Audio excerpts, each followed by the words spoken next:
Hello, and welcome along to episode 5 of Freedom Chasers. Last episode was entitled... whatever I replaced the title name with, The Only Cure. Cool. Where did last episode start? It started with us being on our way to go find the mage after being denied entrance to the upper city. Yeah, you went to the Silver Pony, is that correct? To look for Court Mage Rhaegar? Correct. Okay, what did you see on the floor of the tavern when you got there?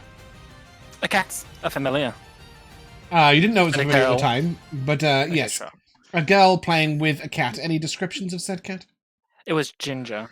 It was Fluffy and Ginger. Josh has come prepared today. That was a fluke. I don't... Did the music just stop for everybody? Yes. Yeah. Oh shoot, I forgot to put it. I don't even have it on. Okay, well maybe it'll start again in a minute. After you were there, you were told that Court Mage Rhaegar was not currently available. What was he doing? He was up I in know. he was up in his room. Preparing his spells. He was preparing his spells, yes. Which he it takes a long time in the morning, a long time morning ritual. Did you... I don't think it was discussed why Court Mage Rhaegar is staying at the Silver Pony in the outskirts of town. It's very was it? mysterious. As opposed to up at the court. If I think you he want did us to know, indicate he'd he tell wasn't us. in favor. Oh, I did tell you. Okay, I did tell you he wasn't in favour at court. That is true. Because he has, unpopular opinions about how people should be treated. That was more Lady Genevieve. He did something very specific. But I definitely didn't tell you the details, but I did tell you he's out of favour. Great. Okay, fantastic. And there was a gentleman there while you were waiting for Court Mage Rhaegar to come downstairs. Who was he?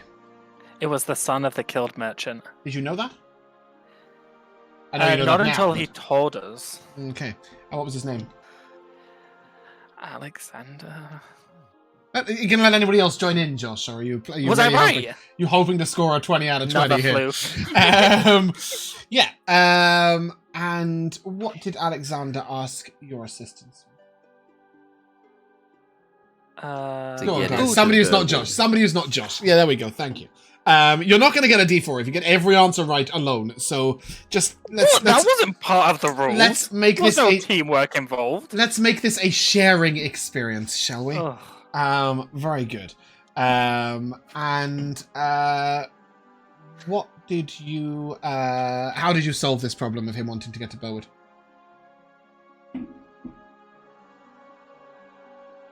You're muted, Bumpkin. Bumpkin, you're muted. Sorry, I was saying we made it someone else's problem. You did? Whose problem? We made it Rhaegar's problem. Great. Yes, and he arranged to teleport him there. How is he able to do that? Did we confirm that he had a teleportation circle? He has a Yeah. teleportation Put that in- circle in both Burwood and at the court, so Oh. it's an easy journey for him. After that, you asked him to send word to Lady Genevieve to come down because you had a quest from her that you wanted to take. What did she want from you?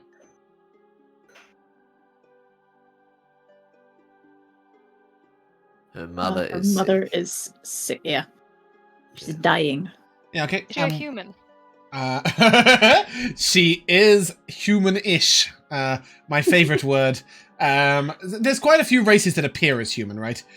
You can have couldn't human see looking... her ears, so we couldn't tell. Well, some half-elves don't have pointed ears as well. That's not every half-elf thing, so she could easily be a half-elf. She could be a Kalashtar. She could be a changeling. She could be a human. could be a really tall Kendar. Unlikely. Humongous I think there are a couple of other human-like races that haven't come to mind at the time. But yeah, anyway. But I really thought Josh said Kendall, and I was very confused. Kendall! Kendall. Anyway, what's the solution to save Lady Genevieve's mother? There's a special plant up in the north of the Ardfell Forest. Pulling out of the crack of my ass. Aster forest. There it Aster is. forest, yes. Very rare plant. Do we have the name of the plant? Was it shrooms?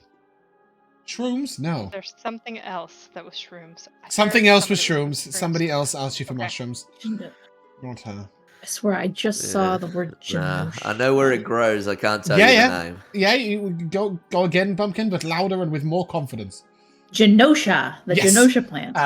Yes, I mean, technically it's Genosha, but that's my personal preference of wording, not necessarily an enforced thing. You were told that 3 different people could tell you more about it. Who were they? One of them's an apothecary lady. But fuck if I remember. Technically her 2 name. of them. Yes, Whistle. Is Whistle her real name? If it is, there's a cruel joke that the parents played. Her real name was Garetha, but you were told that everybody knows her as Whistle. You were also told 2 other people could help you about this plant. Anyone? I assume Nor. No, you were told the Witch of the Woods and Ben the Beekeeper, who you promptly refused to speak to about it. But that's okay.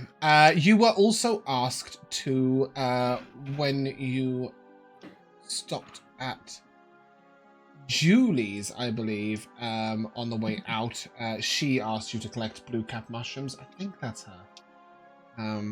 Definitely someone asked you for blue cap mushrooms. No, Quad Mage Raggar asked you for blue cap mushrooms for use in his spells, in exchange for the small task of sending a message to Lady Genevieve.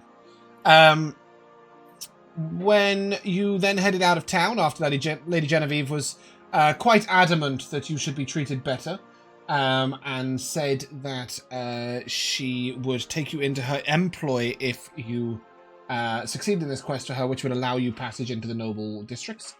You were then hoping to steal a quest off of Quick on your way out of town, and thus stopped at Julie's. What was special about Julie? She was pregnant. She was pregnant. And what is her job? What does she do?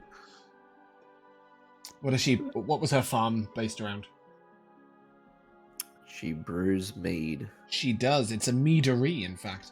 And she was worried because Ben hasn't turned up, who usually delivers her honey. She can't make the trek to his home because she's pregnant. So whilst she would quite like her honey, she was more concerned with actually getting to see Ben.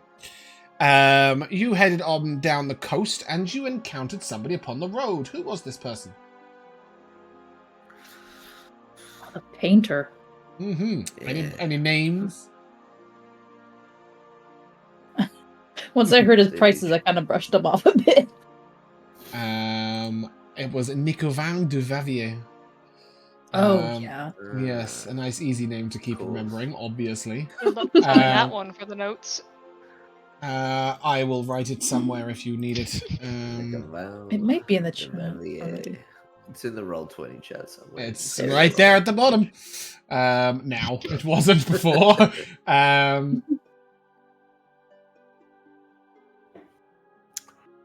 I've just deleted a whole section of my notes. How did I do that? Come back, please. Yeah, okay. I just deleted about 3 pages by mistake. It was pretty bad.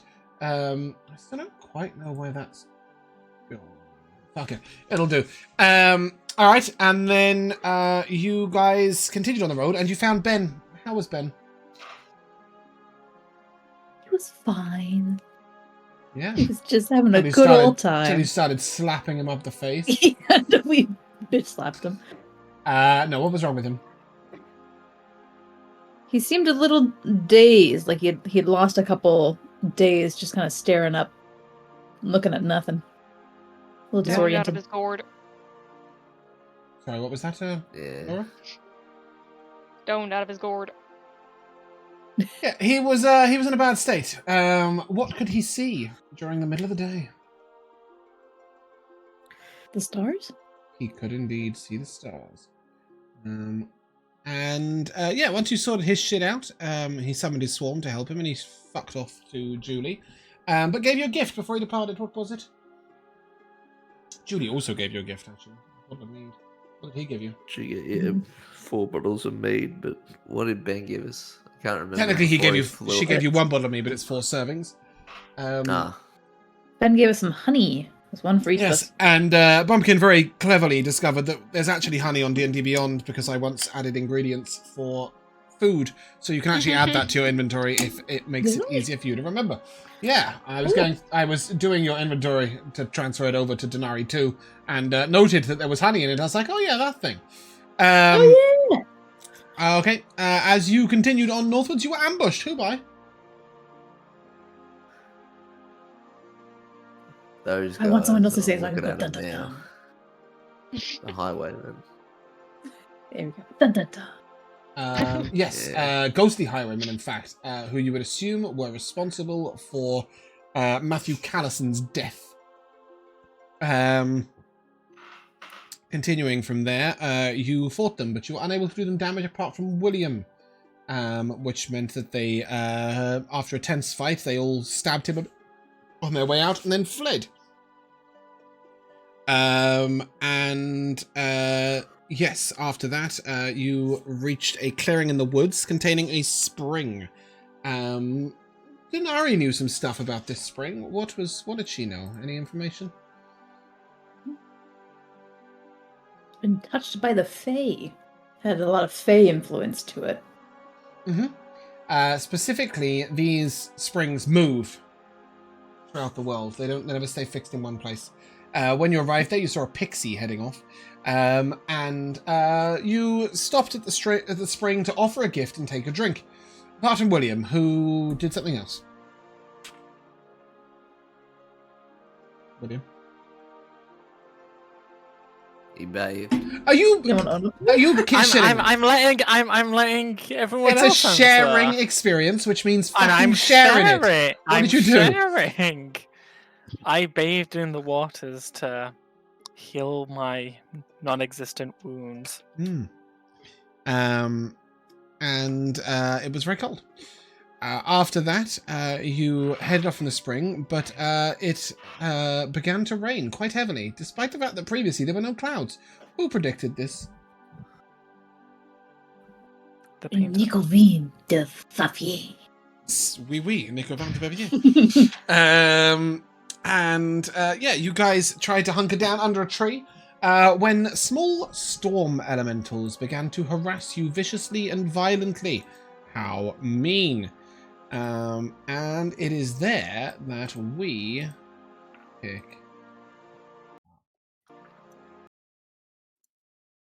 And I will ask you please to do the rolling in a second, because it's not worked. Try that button again. Oh, no, it's fine.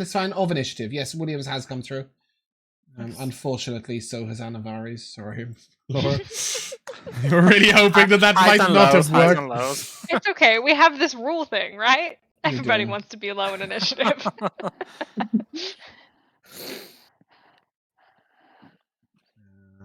Okay.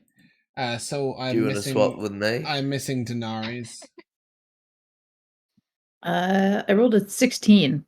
Bumpkin, are you rolling in D&D Beyond? Yes.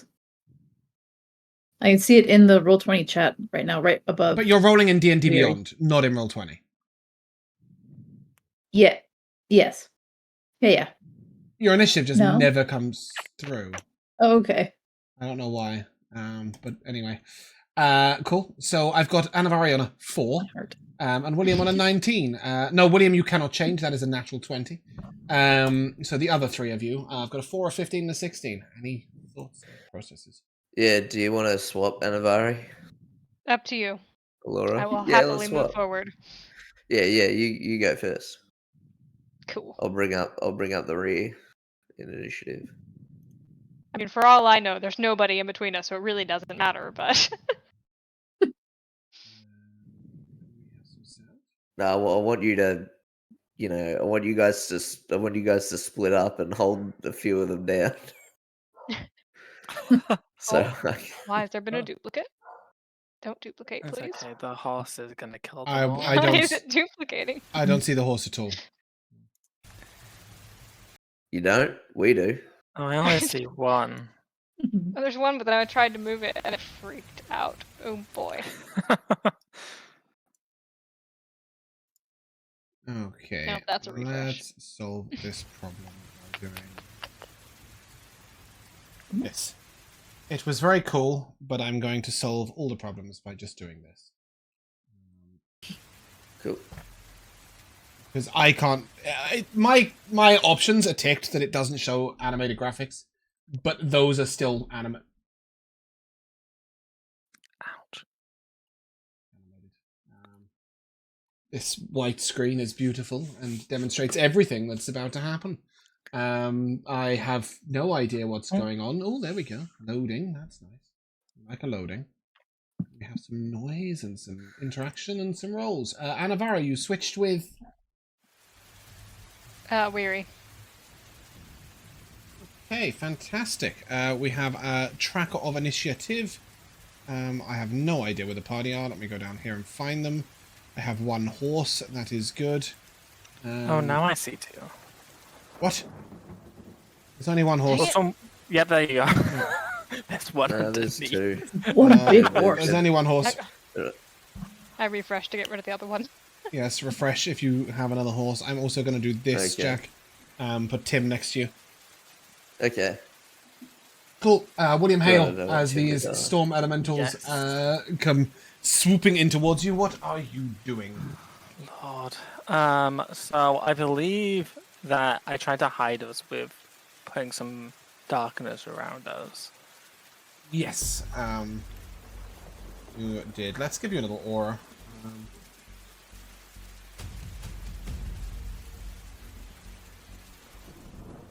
Okay. Oh, that's quite difficult to see, but you get the point. Oh. Yeah, there we go, I see. Oh, it's difficult to see in every Oh, color. Jesus, that's huge. But that's great. There we go. Okay. Yeah, so I'm like just a giant shadowy hand is gonna go at this guy. I need a strength save. Oh, okay, cool. Let me just restore their letters. I don't know why their letters have gone. We've lost the alphabet. Sorry, Josh, was it bottom left? Yes. I've now forgotten what save you need. Strength. There we go, we got there in the end. It's a 15. Okay. That's my turn. Okay, cool. Storm Elemental A is going to come in, and seeing as you put a fucking big horse there, it's going to harass it. And it will slam into a treatise, or maybe not. That's an 8 to hit. Am I mounted at this point? I don't know, Anivari. Are you mounted at this point? I would have been if given the option.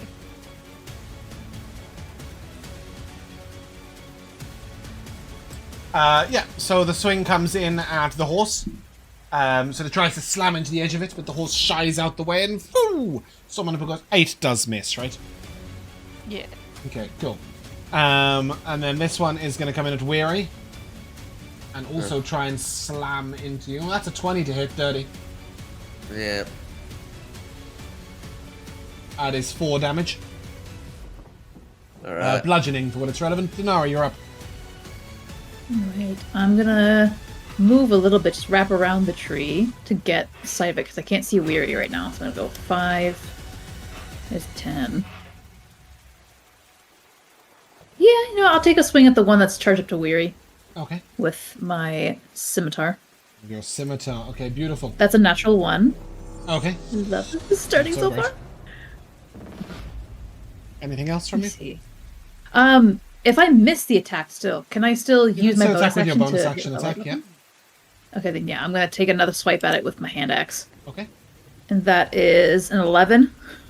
An 11 will miss, I'm afraid. These creatures are quicklings and move with the storm. And it's slammed into Weary and almost moved back up into the air so quickly. Your 2 swings just straight underneath its body. Anything else from you, Dinari? Did if I that move one include your more square- +2 from flanking? That did not. A 13 will hit. Okay. As it moves up slightly, you see it like going in for a second hit on Weary, and you just catch it just at the bottom of it with your hand axe. Before anything, when your hand axe connects, I need you, please, to roll a d6. A D6? Okay. That's a 5. A 5. I love that for you. As you plunge your hand axe into this creature, you see lightning crackle up and down your weapon. And as you see this essence sort of gather on your axe, you don't know what it means, but it doesn't jump up your arm to your hand and hurt you. Please give me some damage. Alright. 7 points of slashing damage. Okay, you will note that these creatures do seem a little incorporeal. So your blow doesn't do quite as much as you might have expected it to. Sort of passing through it a little. It's almost like you just slashed through some thick water or gravy, if you will. As it slows down and goes like a... I always think about that when you're stirring the big gravy, that sort of thickness. It's a viscous creature. Anything else, Dinari? Moving 1 square down is directly where the tree is, right? It's like I can't... I'm trying to use more movement to get between, like, more next to Weary so that there's not, like, another element. You can go... Tall, please. So you use can up go here. 10 feet. Okay. Which would cost you 15. Yeah, then that's my... That's my... I think that's most of my You'd still be left with 5, yeah. but yeah. I'll And technically you pop can around always there. stop in Tim's spot because he's elevated. No, I'll come down there at least a little bit. Okay, cool. Anivari. Okay, I'm just gonna come out of this shadowy whatever it is and take a swing at this little guy here. Yeah, go ahead. That's a 24. 24 will hit. Bit worrying if it didn't, wouldn't it? That's a 7. What's a 7 slashing. 7 slashing, thank you. Okay, and again, your weapon sort of passes through it and then clears out the other side. That is resisted. Anything else from you? Nope, that'll be it. Okay. That brings us to the D. And the D is going to go for Dinari. And as it comes crashing into you with a slam, this creature is flanking you, so that will be a dirty 20 to hit. Yep. And that is 4 bludgeoning damage. And then this one is going to come in at you, William. As you have been left alone and ready to die. But that's an app 1. We love that for you. Weary. Yeah. Alright. Oh God, I forget exactly what Tim can do. Can he give me advantage onto attack? He can give the help action. Cool. That's about it until level 2. Yeah, that's about it, right? Yeah. So, all right, because I know exactly what he can do at level 3 and level 2. And level 2, that, yeah. like, yeah. But all right, so I'm gonna get him to help me. We've already damaged the one above me. I'm in darkness. I can't see right now, so it'd be disadvantage. But he will give me advantage, so I assume it's a neutral attack. Yeah, neutral attack with a +2 to hit. Thank William for that problem. Yeah. I have to get you some dark vision somewhere. It's all good. I get a 16 to hit anyway. Yeah, that'll be an 18 with Dinari. So, yeah. that'll hit. Yeah. All right. Sorry, I need to move Tim. I'm gonna put Tim here. B. Okay. No worries. Cool. I need to see which creature I'm looking. Piercing damage. This creature hadn't been hit yet, Jack. Didn't Dinari hit it? Yeah. I hit this one below. With Dinari. No, I hit the one above it and then moved. Oh, okay. So let's do that. It was 9 damage, was it? Let me see, 7 damage. No, it was 7. Yeah, okay, and then undamage that.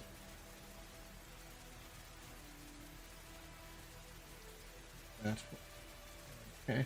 And 13 piercing damage, which is, again, The creature resists this, but even so, as you see this bolt like plunge through it and rip out the back of it, the storm elemental just dissipates into sort of minor, really minor, little tiny, almost nymphs of the storm, little tiny floating creatures, and they all just zip off in different directions like neutrons.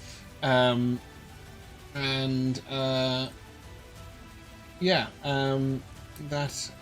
creature is dead. Oh, thank the... Well, kind of. It's dissipated. One could say it's been Bloody Karina neutralized. or even Misakari sending their little bastards upon us. Alright, that's the end of my turn. Okay. William, you're up. Getting more and more frustrated with his magics, he will shrink the darkness around everyone by like 5 foot, and the darkness starts formulating a large kind of demonic shadowy claw over his hand, and he will slash at this thing in front of him. Okay, go ahead. That is a 17 to hit. 17 hits. And that is 4 cold damage. Okay, no resistance on that. It will take it in full. And is wounded. Cool, that's me. That brings us to this Storm Elemental, who once again is going to try and this time slam into Anivari. That's an 8 to hit. What I got last time. And at this point, I will take a dex save, please, from Weary and Dinari, as the storm's thunder, or lightning technically, strikes. Natural 20. 50. Nice. You both dodge out the way and you see lightning come down into the space of the storm elemental and sort of in a 5-foot space around it. And this sort of static electricity bursts out, but you both lean backwards. Dinari, however, you note that your axe sort of catches that lightning, sort of pulling it in, and it swirls around the head of the lightning. The lightning swirls around the head of the axe again, but does not dissipate at any point. That brings us to Storm Elemental B, who's dead as fuck. So, Dinari, you're up. Alright, I'm going to take 1 slash at this with the scimitar. The one that's pushing us. That is 11 again, plus 2 for flanking is 13. Nice. 13 hits, and as your scimitar goes in, you see the lightning crackle up it and then jump to the axe in your other hand. Give me damage. Alrighty. That's another 7 piercing. Nice. Creature is... takes it in full, but is not wounded. Doesn't take it in full. It is resistant, and therefore is not wounded. I've really confused myself. I did the right thing with the maths on the sheet and the wrong thing with my face and the words. Okay. Oh, it's... If I make a ranged attack when someone's still in melee range, that's made with disadvantage, correct? Correct. Okay. Why would you do so? I want to throw my axe at the elemental that is next to William right now. I'm just debating whether or not I need to provoke an attack of opportunity to get that out of... You would need to. But William seems to be doing a lot more to these creatures than you guys are. Yeah, I guess it's partly to also get the axe away from myself, seeing as that there's like electricity swarming around it, and there's just like a huge crack of electricity that just... Yeah, that it gathered the energy from. Good point. Yeah, I'm scared. Like a potato with my lightning rod. I throw it towards William too. But otherwise, you can just slash at D, and then if it dies, right, then you could potentially move the axe away. Okay, yeah. Let's try that then. Okay. Go ahead. I was scared of spending another round with it, but yeah. That's only a 8. Okay, even with the +2, that will not hit. But you do see as it swings, the sort of lightning crackles aggressively, and once again pulls a little bit of the energy off of the Storm Elemental. Anything else from you? For what it's worth, it doesn't move from the head of the axe. It doesn't come down the handle at all. It seems to be gathering just at the head, just at the blade of the axe. Alright, I might just maybe reposition a little bit. I can just like, boop, boop. Like that. Still. I think that will be everything that I do then. Okay. And that will bring us to... Sorry, bear with me a second. That will bring us to Anivari. I'm quite frustrated today by slashing my sword at things that have no substance, but I will go again. That is a 14 to hit. A 14 will hit. For another 7 resisted slashing damage. Okay, this creature is very hurt, but not dead.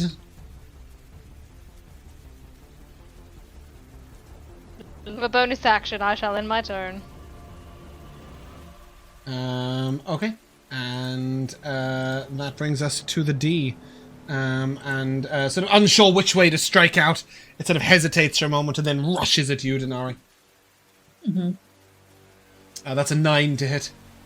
Does not hit. And once again, you catch a bit more of the lightning energy as it charges you. Then this one is going to try and slam you, William, for a 19 to hit. For 5 bludgeoning damage. Where you are up. Alright. I move out of the darkness. Go. Help me out, mate! And then Tim comes over here and he grants me advantage.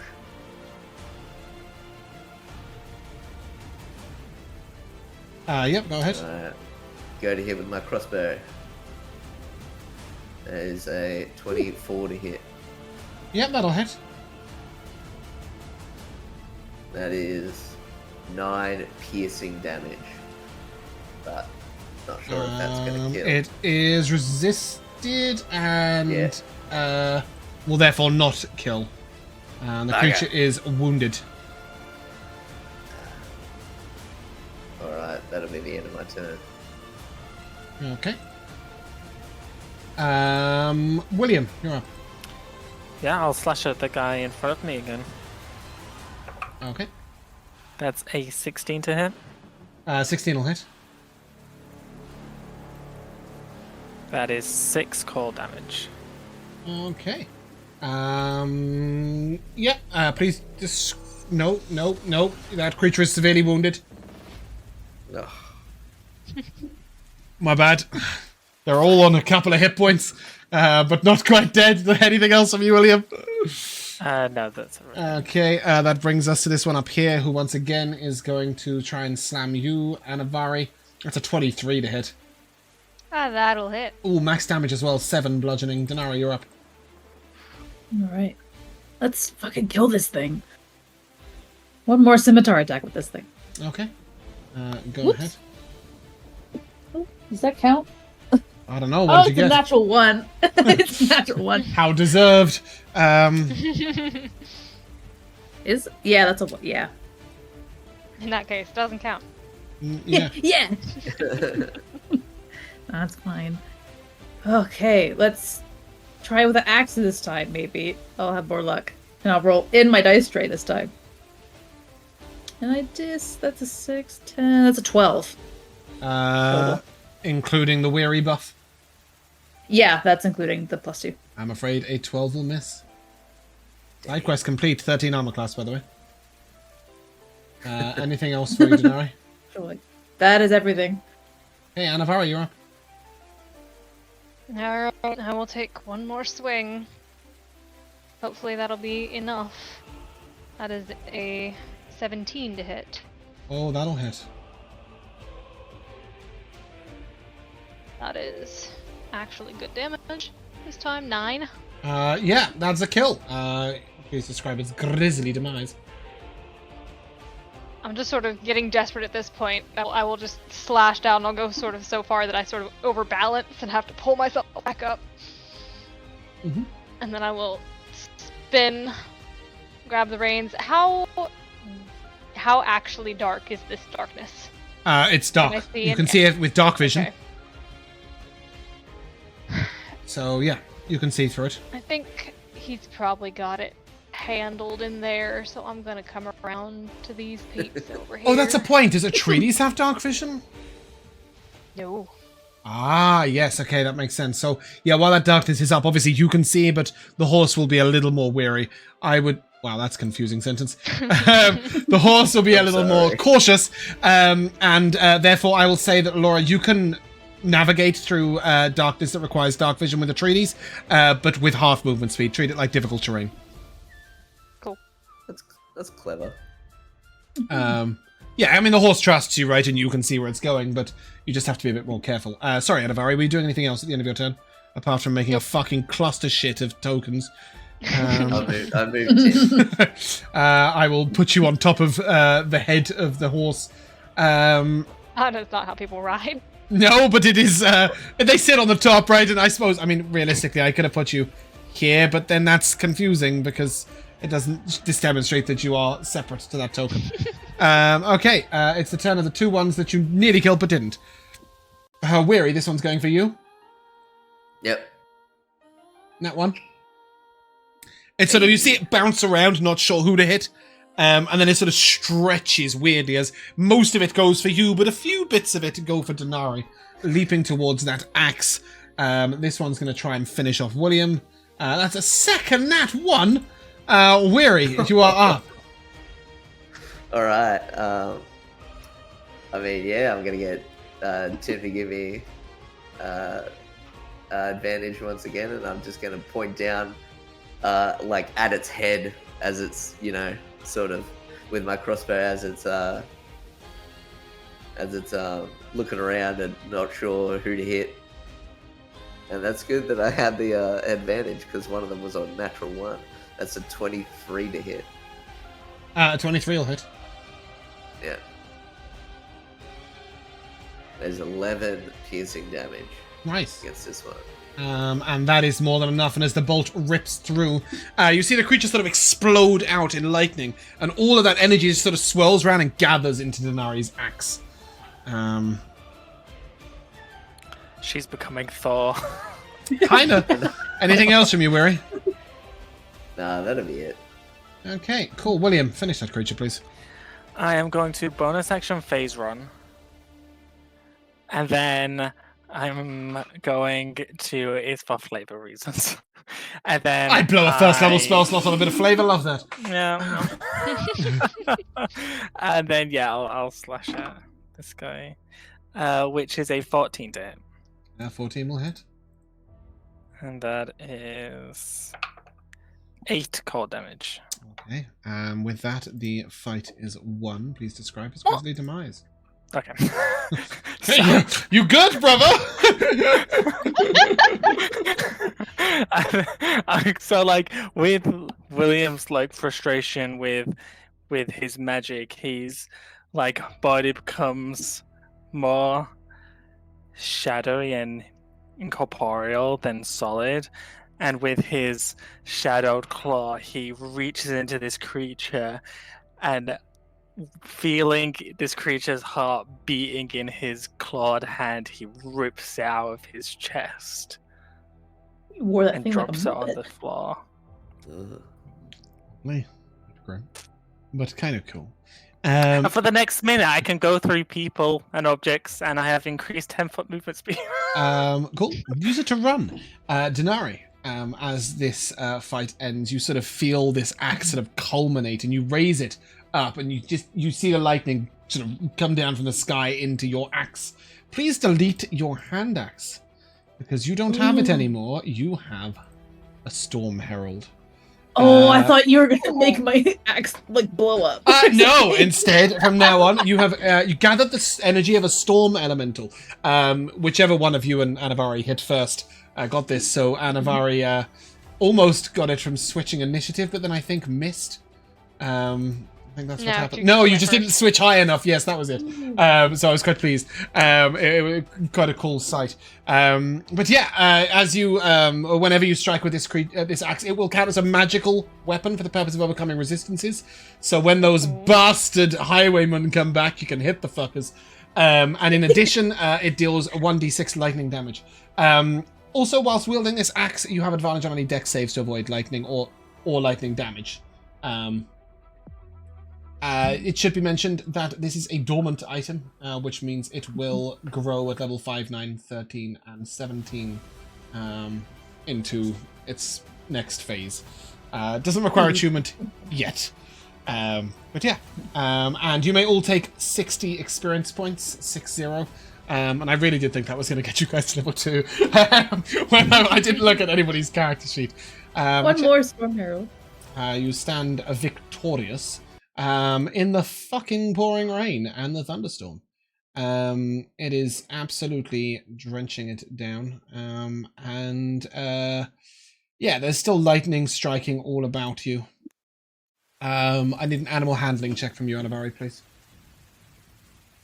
With advantage, you're very well bonded with Atreides. 16. Sorry, I just heard teen.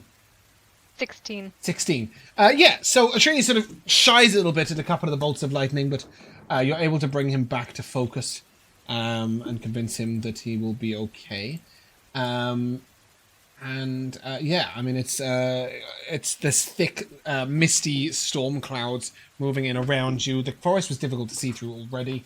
You notice other tiny storm elementals at play here and there. I mean, when you noticed when you killed the storm heralds, the storm elementals, sorry, you'll see little tiny ones dotting around very quickly throughout this storm.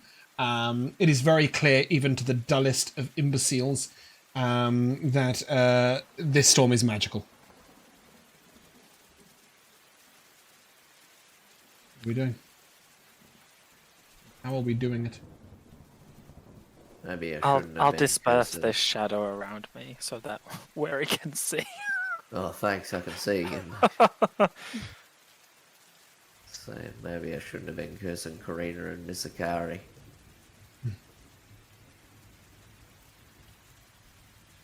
I don't know about you lot. I could do with a rest.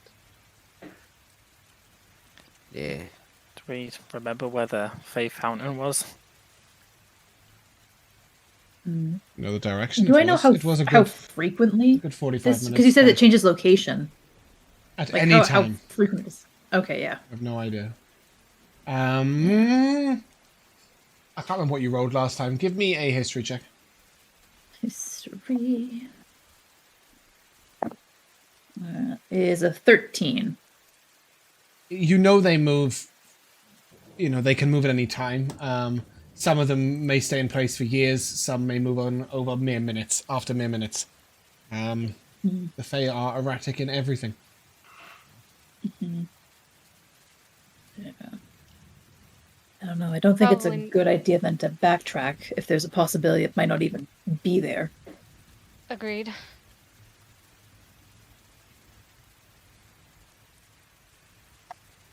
And sorry, I missed a little bit of context. So staying, like, hunkering down here for the night is not a good thing to do?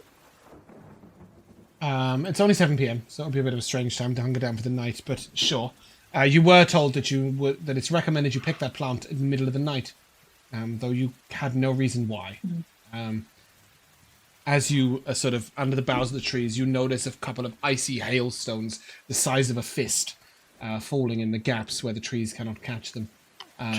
Bits of ice tumble down slowly around you where sheltered by the trees. Yeah, I'm immediately putting my hands up and trying to hide my horns, at least from the hail. Yeah, I have my shield over, like, leaning over Atreides' neck. Yep. We should probably find somewhere to shelter, at least for a bit. Yeah, exactly. Whilst looking around to find somewhere to shelter, I'll take a survival check, please, from anybody that is proficient. I think there was someone, right? Yeah, it's me. I got a 15. That makes sense. You're not so accustomed to the forests, but you are accustomed to storms. You know what will make a good shelter and what won't. You've weathered a fair few out on the crow's nest or on the deck of a ship. You know you've not passed any particularly relevant shelter, but you know to hug the sort of stone edges and the larger trees and make your way through the forests. As you do so, you may... I might have already put you on the map. No, I haven't. Great. Love that for me. After a little while of searching, you may put your tokens up the very top. Hello, I can't. There we go.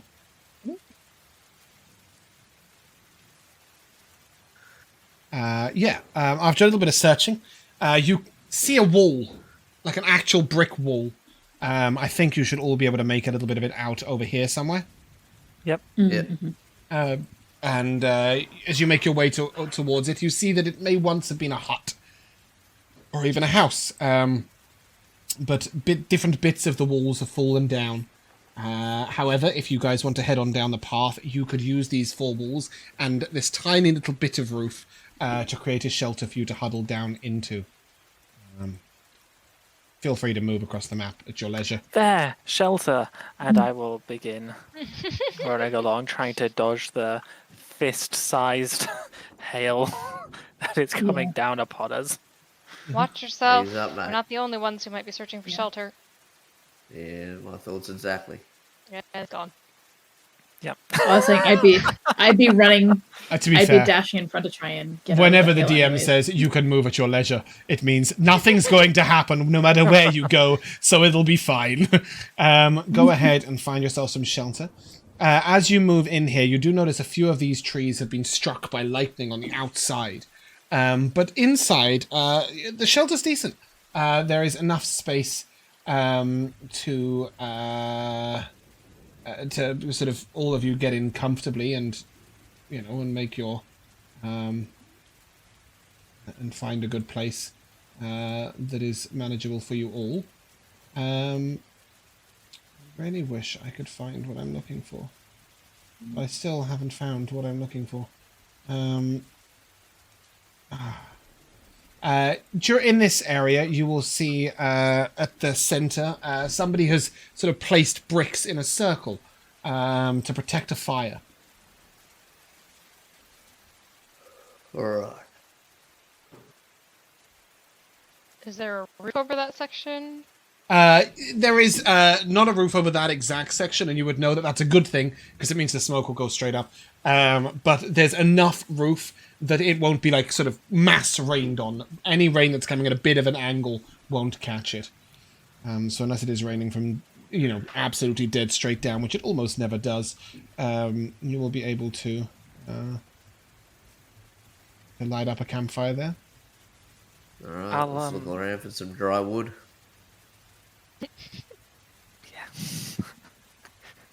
How are you going to do that? I didn't know if there was already stuff there. No. I was just going to light it. You can't just light a rock, Josh.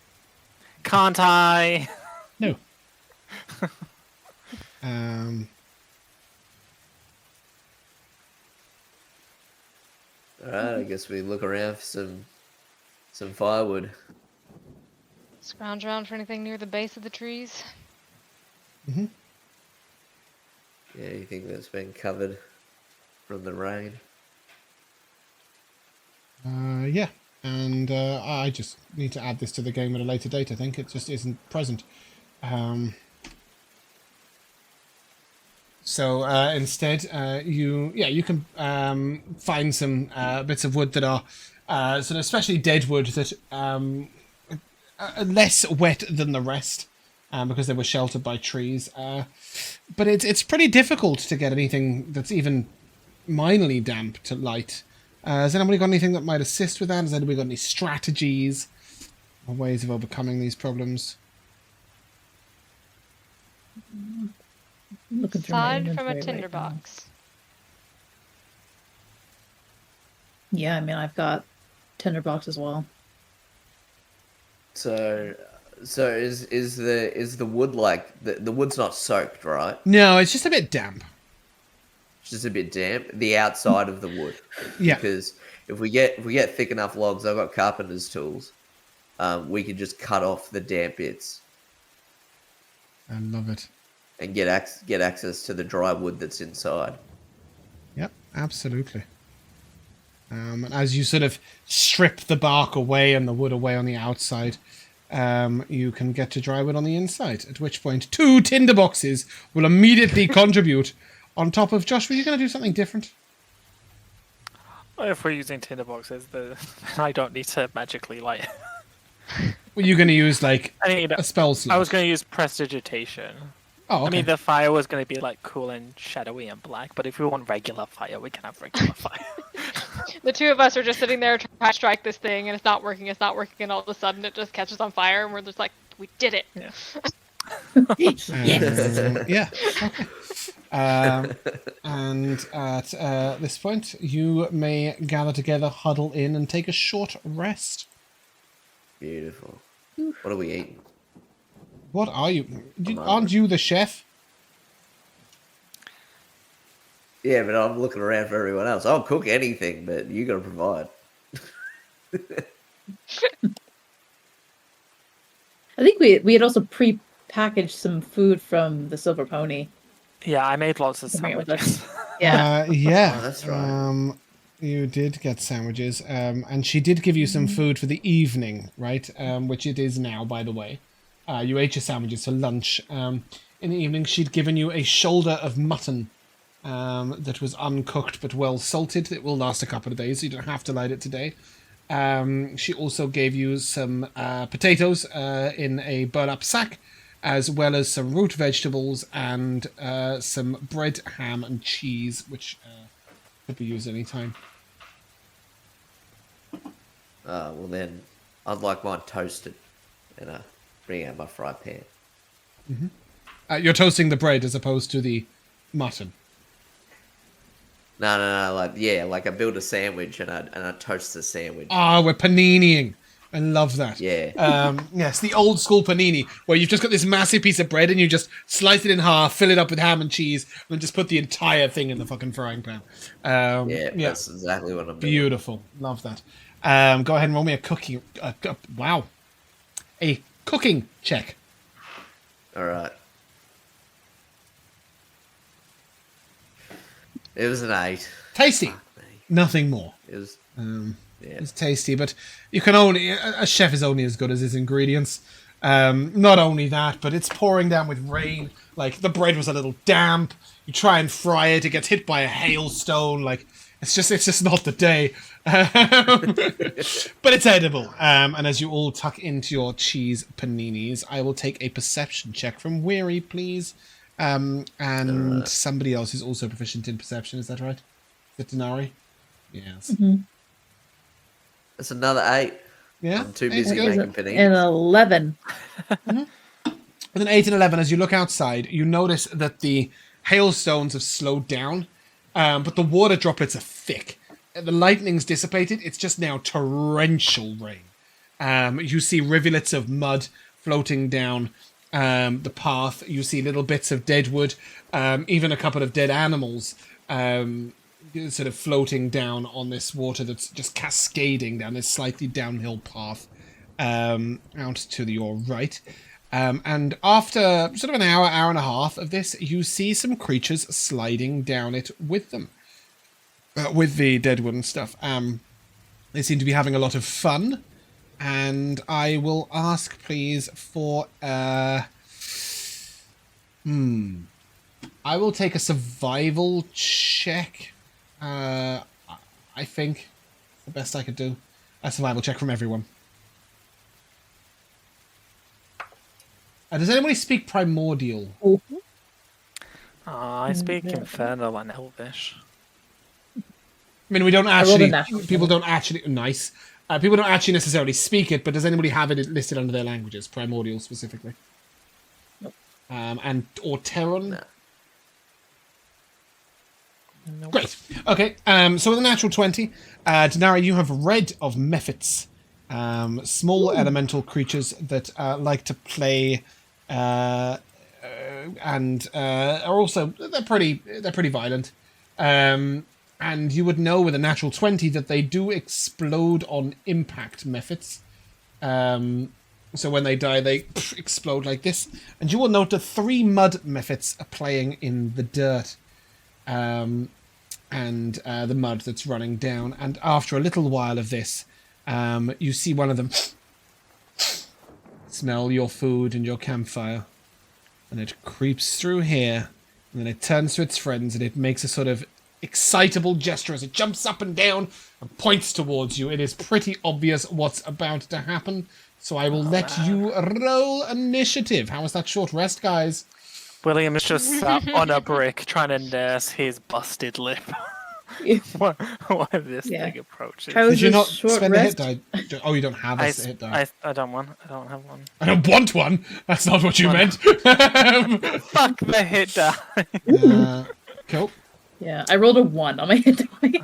The dice giveth and the dice taketh away. You did get your second wind back, though, Bumpkin, right? Yes, that is nice. It is worth mentioning that these walls are sturdy enough that there are only 2 entrances to this. Well, maybe 3, but or 4. But these areas where there are rocks on the floor are difficult terrain. You'd have to clamber right over them. The only 2 real entrances are here and here. I've got Dinari with a 25, William Hale with a 3, and a couple in between. Anybody want to switch initiative before I stick up the tracker? Going. I'd be good if Weary would want to stick with Mike. I'm thinking like the 2 of us are maybe we're gonna have to hold a line a little bit because I don't want these things fighting us in close quarters. Ranged. I have an important question. Mm-hmm. Was there a short rest before while I was gone? No. Because I assumed that it was just a mistake on my part that my die was marked. But if somebody spent it for me and I didn't realize, I spent your hit die in the waters of the fairy storm. You were almost dead. Then I definitely don't want to be further up in initiative. Do you want to swap with Weary? No, yeah. I'll even though I'm ranged, I can tank a little bit. Okay. Yeah. Dinari. Hoping that you can just do enough damage from the get-go. Dinari, you are up. Yeah. Oh, sorry. Did you want to switch Weary to I swapped Weary and Anivari. No, I think that makes much more sense, especially if Anivari wants to be a little lower down. I'm good as it is. Yeah. As you see them sort of moving towards you, Dinari, what would you like to do? I am going to see them kind of creep in. I'm going to walk up to the edge of that door frame. Mm-hmm. And as I am, I'm going to be pulling out and readying my longbow, and I'm going to take a shot at the one that's closest to the door. Okay. Go ahead, roll a hit. 25 and 15. My longbow. That is a 22 to hit. Oh, 22 hits. All right, and that's a D8 time. I need to get these And letters that again. is 7 points of piercing. Okay, I'm just going to give these names.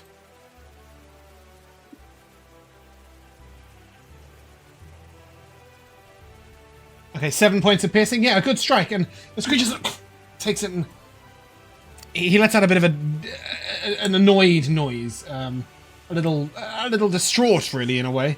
And he looks a little more timid. Anything else from you, Dinari? Nope, other than just giving it a little bit of a stare down, I guess. Okay. This method is going to step around the corner and he picks up a big pile of mud and launches his at you. It's going to say fists, but don't worry, he's throwing it. That is he's throwing fists. That's a 12 to hit you.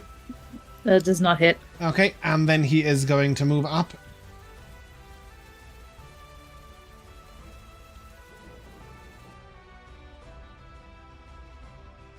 This creature sort of bounces on the ground. You can tell that it might be able to fly, but it's choosing not to. It does have wings. So I should probably give you guys a picture of these creatures so that you've got a clear view of what they look like. I will ping that now. It's in Roll20 in the chat. But instead it sort of bounces and then leaps up and bounces and leaps up. And you hear a little noise as it each time it bounces down.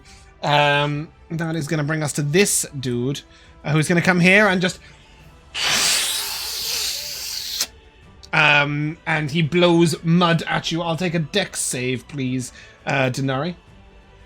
Alrighty. Is it 8? I'm afraid that is a fail. You are coated with mud, and at the moment you are blinded until you take an action to remove the mud. You do also feel it hardening upon your skin. Oh. But that concludes their turn. Weary, you are up. Alright.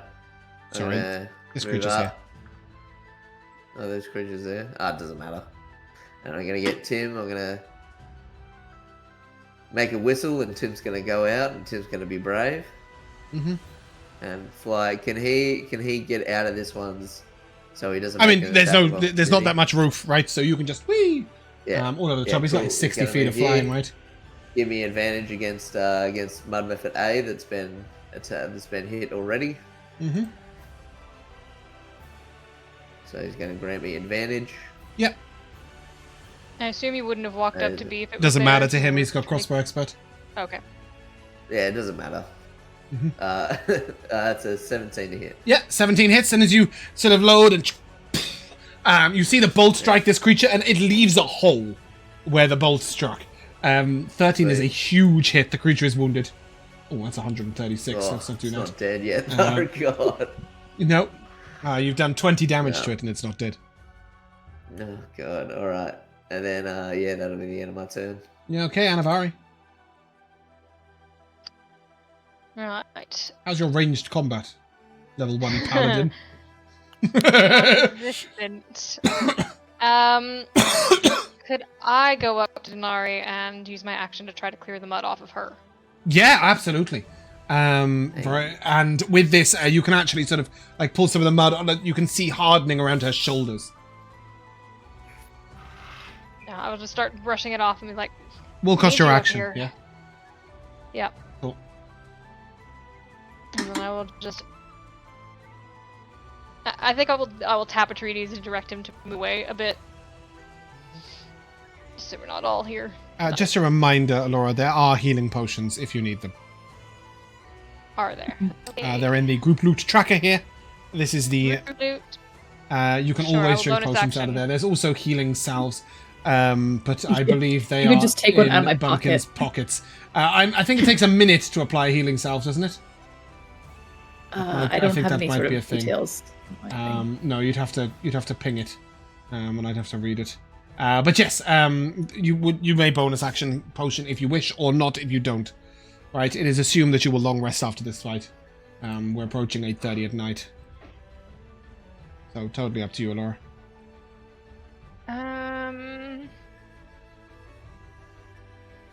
Yeah, I'll just wait. Okay. Brave and probably correct. This method here was a little disconcerted by the arrow that hit it, and by this huge crossbow bolt. And it sort of looks, and then it just picks up some mud and launches it towards you, Weary, and then is going to go and hide behind a tree. Weary, that is a natural 1. It just hits the wall next to you and splats and rolls down. William Hale, you are up. Yeah, so I'm gonna look towards Anivari's steed, and its shadow is going to rise to life, and he's going to stampede towards Mud Method A. I need it to make a strength save as this shadow stampedes. Have you got 35 feet of range? I've got 60. Great, okay. Then it will do so. That is a 0. Cool. It is knocked prone as it gets trampled, and it will take 6 force damage. Just 6. It is quite max. literally brought down to its knees by force as it sort of falls to its knees. You see it was hiding, and then this stampede of a shadowy horse comes and steps on its head. It's having a real bad time. Anything else, Mr. Hale? Yes, I will wipe the blood off my bottom lip and go over here. To the other opening, just in case another mud method's coming in. I like to think that these trees shelter me, and the fact that the edge of the map is there. Yes, I would never bring creatures in from the edge of the map. Dinari, you're up. I would like to try and shove away Mud Method B. Okay. That's not. Yeah, I'll take one of your next to attacks. Sorry, I roll for an attack for this? No, it would take one of your attacks. So it says you may replace an attack with a shove, right? So you're effectively. Oh, yeah. But what this means, in my rules, is that you're still taking the attack action and then replacing one of your attacks. So if you wanted to bonus action strike, you still could. Is my point. Okay. Except you have to have attacked with a light weapon to do that, right? Yes. Yeah. I do. Okay. So no. But if you had a bonus action that says when you take the attack action, you may shove. Ironically, the Shieldmaster says, or other things like that. This would still count as attacking. Is my point. But yes, it would be a contested athletics check, please. Okie dokie. I got a 3. Beat that. That's a 19. You wanting to shove it 5 foot back, or you wanting to knock it prone? That's a good point. No, let's shove it back. Let's just. You know it's about to have a hold turn. that line. So. Yeah. Yeah. Yeah, I guess that was kind of useless, but okay. It was a choice.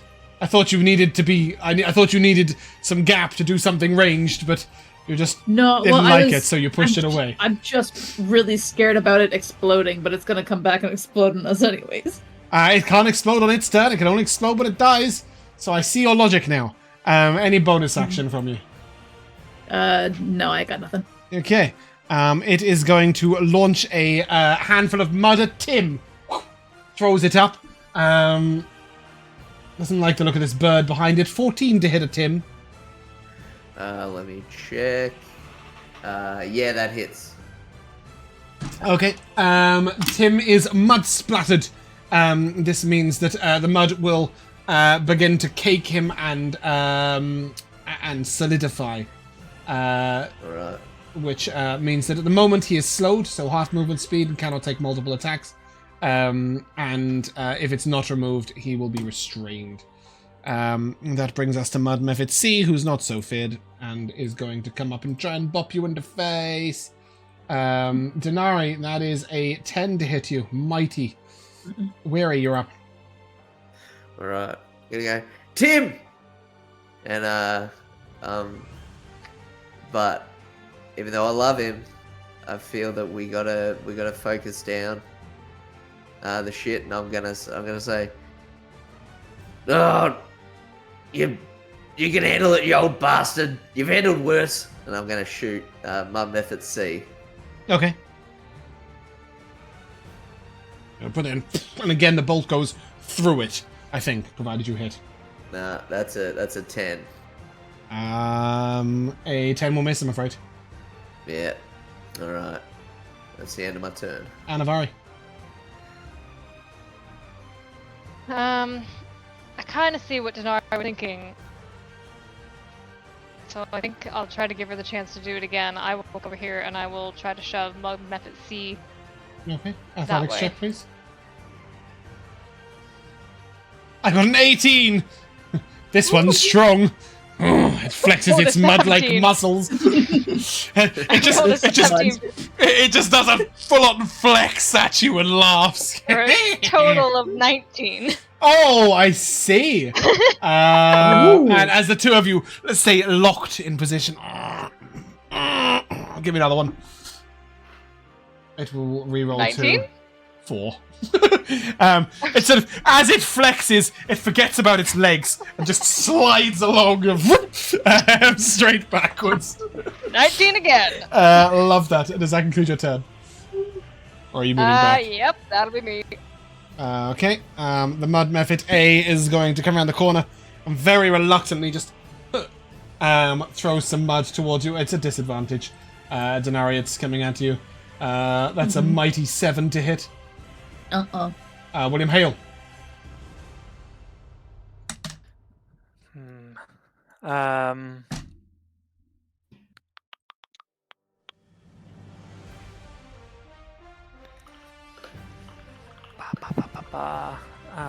We'll move up to get a better look.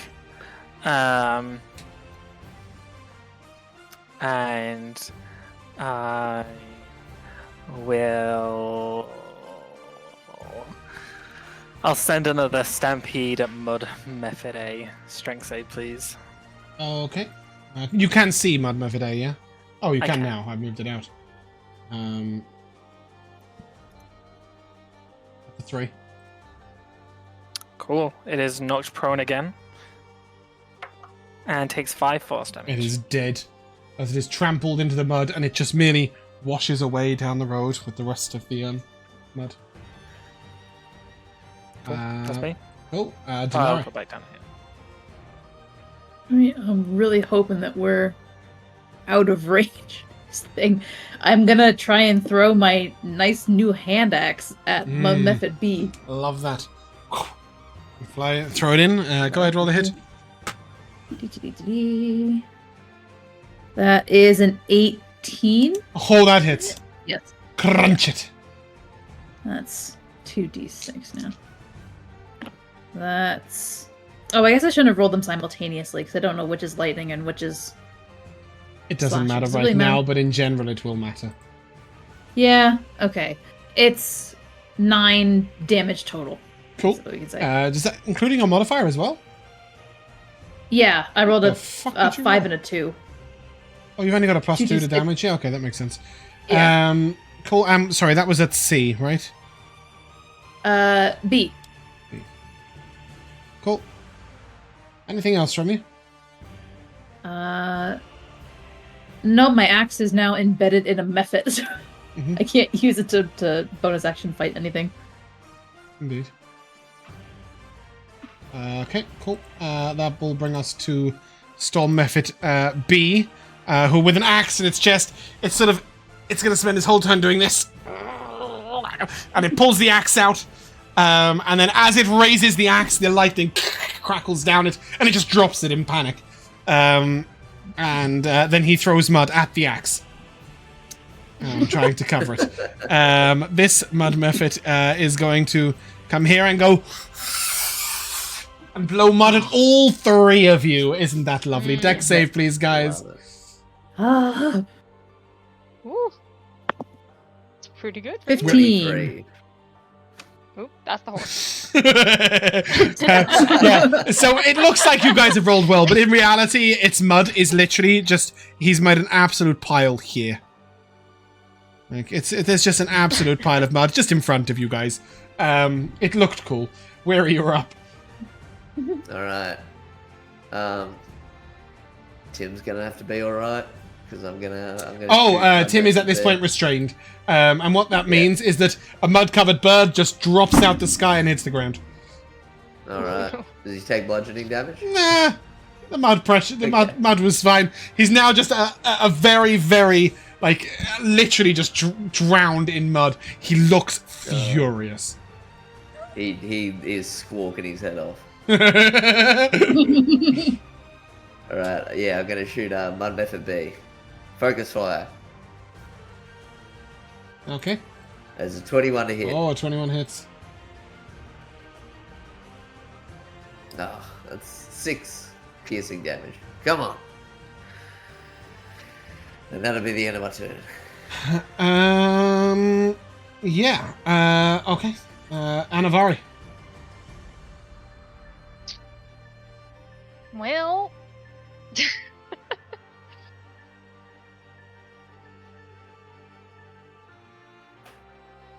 I guess I will. Gosh, what do I want to do?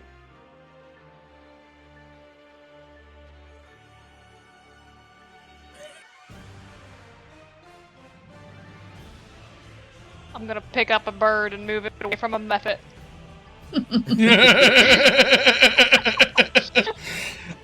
Tim is fairly heavy. You, however, are able to lift him.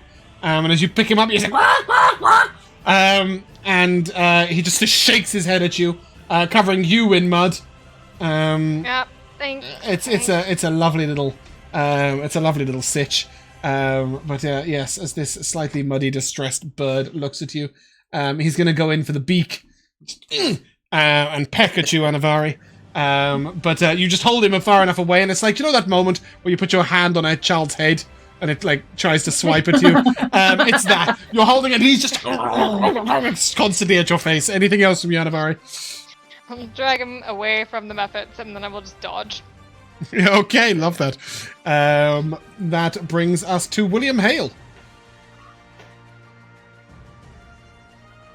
Bit of fun in this track, isn't it?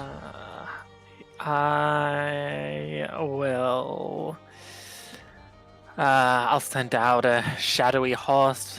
Which one's looking the most? We're focusing down Mud Method B, who I think you can see.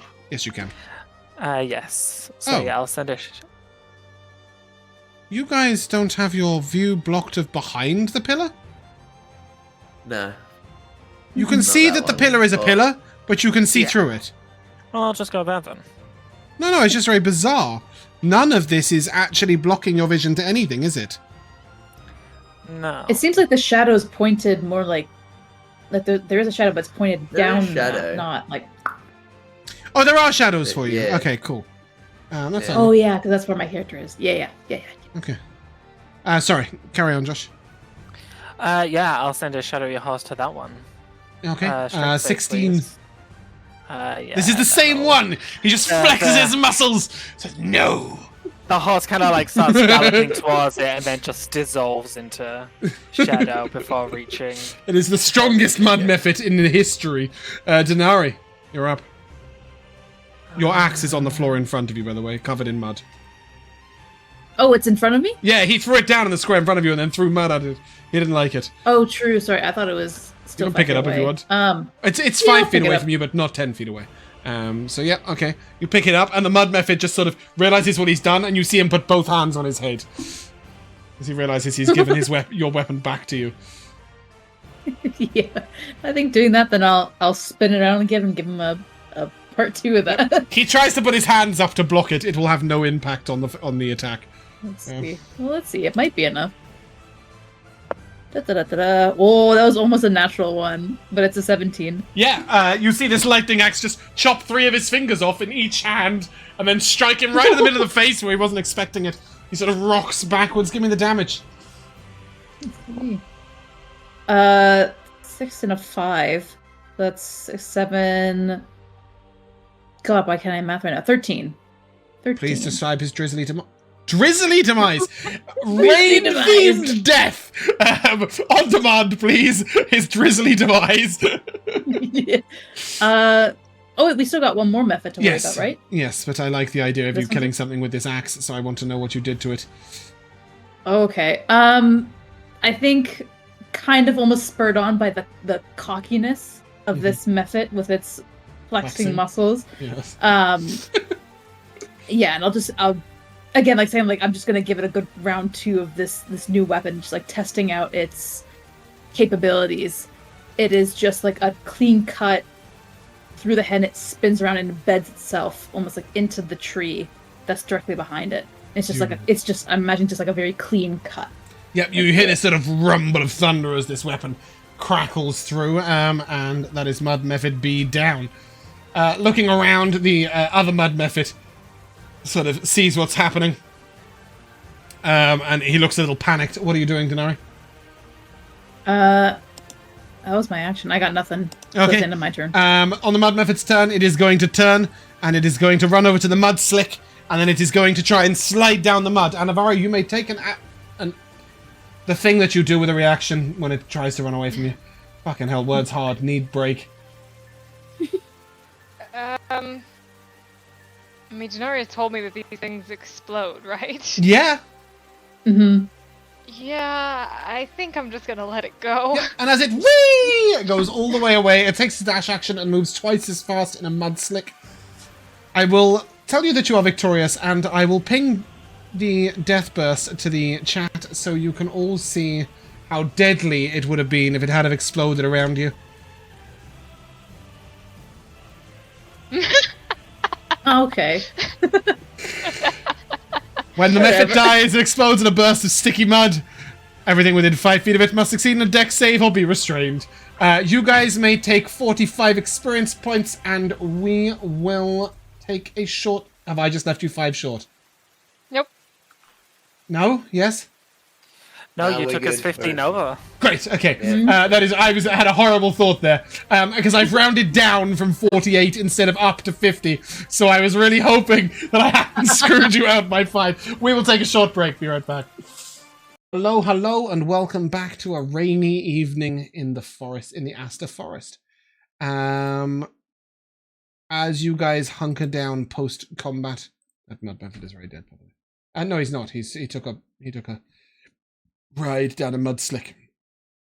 But as you guys hunker down in the rain, in the forest, is anybody doing anything specific? I'll carry I'm back running a up to mud Tim. flicked bird. Tim, speak to me, mate. He He's just speaking. squawks wildly. He's unimpressed. I'm gonna brush him off, and I think he starts attacking me as he gets more freedom. Yep, and then sort of like trying to get his wings free, and then like getting out into the. And then as soon as he's got free, he goes flying off in the rain. Actually, Welcome. thank you. Can he? Maybe this is how I learn my magic. Can he cast Hunter's Mark upon me as vengeance? Yeah, absolutely. And then he hurts me, and then I realize that he's magical. Yeah, so I mean, I think the way this manifests is like, as Tim is trying to peck at you, suddenly you feel like the force of his ire catch you eye to eye. And then however you envision that magic coming out, it surrounds you, coats you, if you like. I'm just getting pecked, sort of, without restraint now, and without sort of this playfulness that we normally have when we sort of love each other, and now it's like turned to vicious. I go, mate, that's enough. That's enough. What is this? What is this? And It's just like, then he just launches really off into the gets me. sky, having finished trying to kill you. And you'll see him swirl around a bit, and then as he comes down, Cantankerous Tim looks a little less shit. You see as the rain cascades off his feathers, just for one moment as you catch a glimpse of him, all of you, sort of coming through the clouds and the rain. He looks a bit more majestic, and you catch a little image of how fine and great a bird he could be. And if you don't mind, Jack, I'm going to share with the group what has happened to Cantankerous Tim. oh yeah. If anybody wants to check out Tim's new wheels, in the channel, I have linked Cantankerous Tim, and you can now see he has a full stat block and can do some things. Ooh la la. And in addition to that, our party have leveled up, obviously.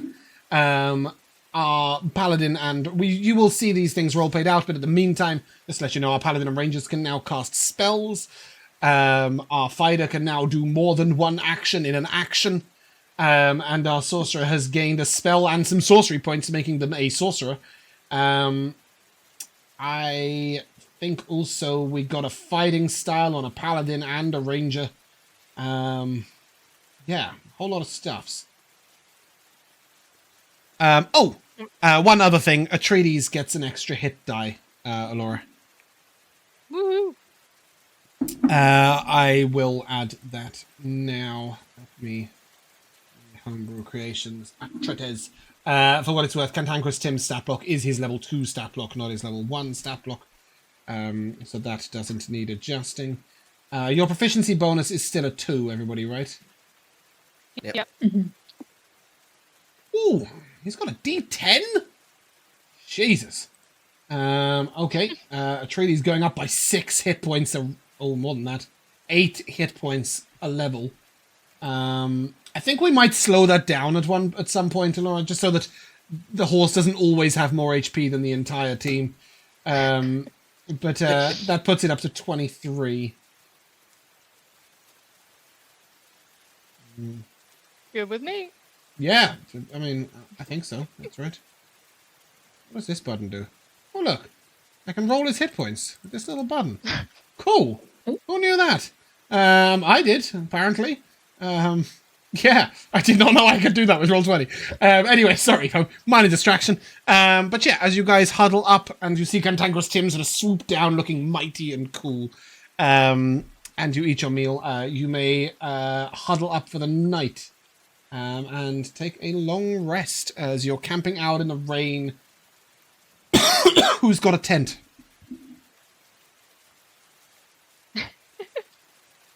That's gonna be a squeeze. Anybody else got a tent? Wait, how many points was the tent? I might not have one. I thought I did. Might have been 5. Might even been 10. I might not have a tent. Nah. Is Weary, you told me specifically Weary just sleeps outside. Jack, you're in the middle of a rainstorm. How warm do you think it is? Yeah, pretty cold. But I mean, like I've been in worse situations. So you're in autumn. You're at Gold Harvest. You're approaching the Harvest Festival in Gold Harvest, which means we're sort of early to mid-September. We are a little north of the equator, if you will. Somebody's going to have to translate for Elora. I think everybody else works in real figures. It's probably about 7 or 8 degrees at the moment. That's pretty cold. Yeah, I have no idea what that is in silly units. Low to mid-40s. Yeah, it's cold. There you go. Well, Sure. that's what it is. Yeah. And of course, it's shitting it down with rain. However, you do have a little bit of a roof. As Weary comes back in, are you okay? That didn't seem normal. That wasn't Also- normal, mate. Yeah? Why does he look different? I don't know. I was going to ask you guys. Some, like, William, mate, you know things about things. Okay. Tim did something. I think at this point, Tim sort of like had his fill of vengeance and justice. Yes, he came down gloriously to show off afterwards. Yeah. He did something. He tried to Something's pick your different eyes about out. him. Yeah, and that really bloody hurt, like more than normal. What's the dealio? What, like, William? Like, can you look him over? William, give me an Arcana check. Sure.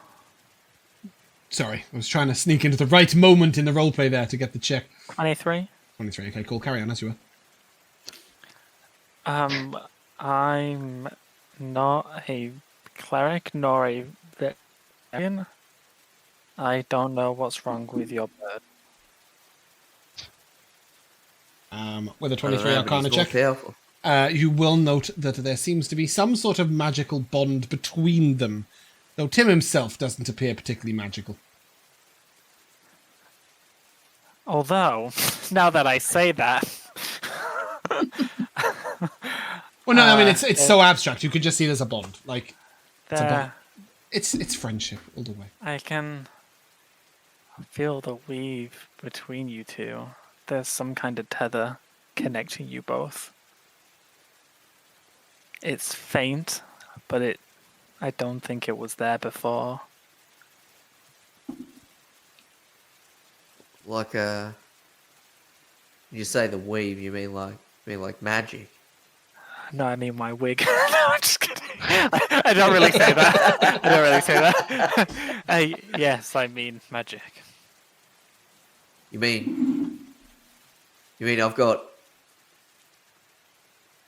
some sort of magic? It's not uncommon for people to have dormant abilities that they grow into. Not everyone's born with a gift. You mean after all this time, my prayers have been answered? I'm no cleric. I don't know if these are divine powers. But maybe that's what I am. I've been praying longer than some of you have been alive. I look at the others. I look at Dinari and Anivari. Well, I believe it's not only clerics who gain abilities from their gods. Well, what else could it be, mate? Well, for example, I know that there are some people whose worship in nature provides gifts. but I don't. You would know of worship druids. nature. And perhaps, Weary, that's what you would assume he's referring to. I don't worship nature. I'm not a. I'm not a. I'm not a lovey-dovey. Let's save the forest kind of guy. I'm a. From being cut down to make houses and to I'm a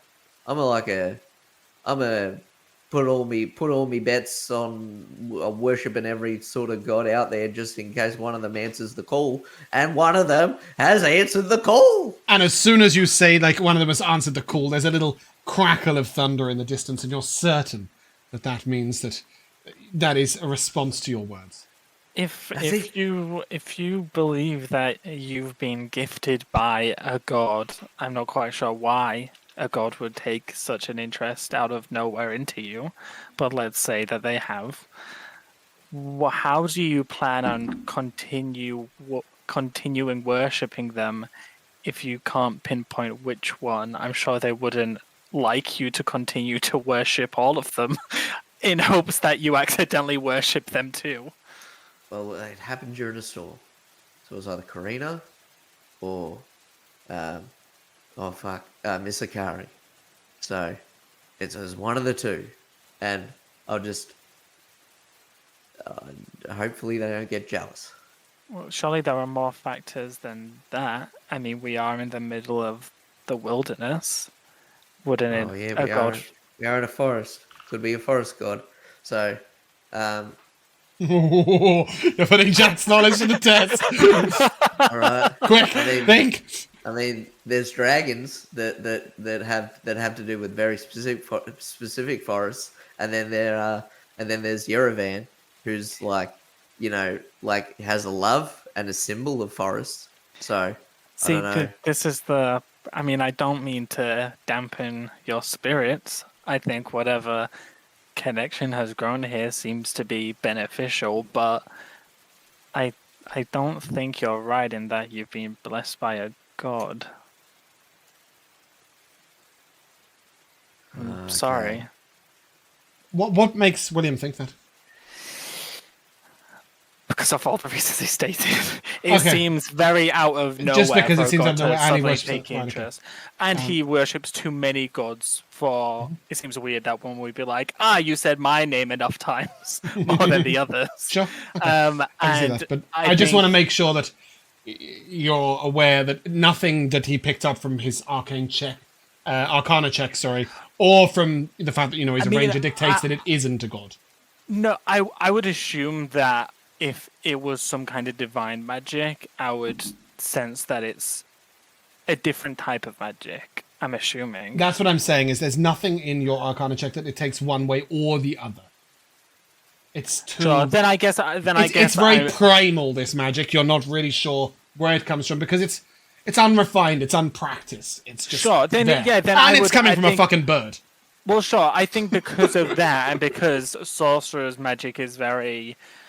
innate, yes, and very, chaotic in nature, I think he would assume it's... Not that he's a sorcerer too, but it's a similar sort of magic that... I think William would think that he would notice if it was a different kind of magic. Mm-hmm. I suppose is why he's ruling it out so confidently. Okay. Absolutely fine. Maybe it's someone who just took pity on me.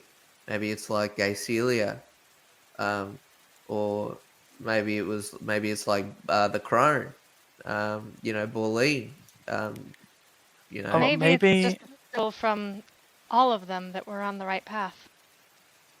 Maybe. Or maybe it's just you. The gods don't Just me. care. The gods do care, though, in their own way. In their own distant, not doing anything to help people kind of way, yeah.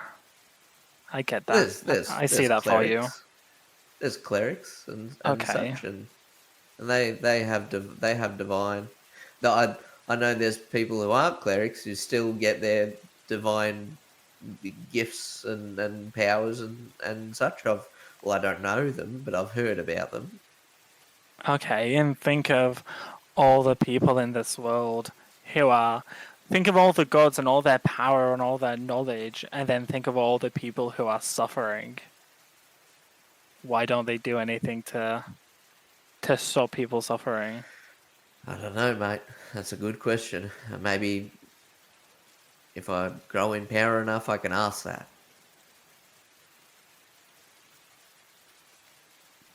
If you see, like, William's trying to very difficultly trying to contain his like frustrations with entertaining this conversation about religion, and he just kind of like swallows what he was going to say and just like nods.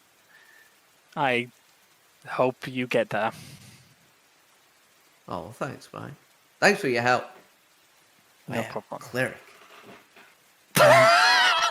As you guys finish up this conversation, you see a figure arrive, sort of on the road, come running towards the shelter. And then when she gets quite close, she stops completely. Oh, excuse me? She's about 15 or 16 years old. You think she's absolutely drowned like a rat. She's got long brown hair that is bedraggled in the rain. She wears fairly plain clothing, a simple tunic. Can I shelter by your fire? Who are you? Amanda. I was traveling with my parents. We live up to the north, little village. We were traveling all the way to Navinia, but I lost them almost 4 hours ago in the storm. I've searched and I've searched, but I can't find them. It's so cold. Come sit. She sort of comes over and she wraps like a wet cloak around her, and you see her like shiver and move in next to the fire. You can see she's been crying. Her eyes are red. She looks distraught. And William's terrified and has run away. I'm not terrified. I'm suspicious of a random girl that appears in the middle of nowhere wanting shelter. Yes, I'm suspicious. Oh, okay. So I'm not scared running away. I'm also keeping my distance from me and the possible shape-shifting demon in front of me. How did you lose sight of them? What happened? There was a tree. It fell, and there were these strange little creatures that flew in the lightning. My father tried to scare one off with a flaming branch, and then when the tree fell, we were separated, and I tried to go around, but when I came back, there was lightning, and I got scared, and I hid in a hollow tree, and then when I came out after the lightning stopped, I couldn't find them anywhere. Searched. We weren't that far from here, I'm sure of it. How genuine does she seem? Give me an insight check.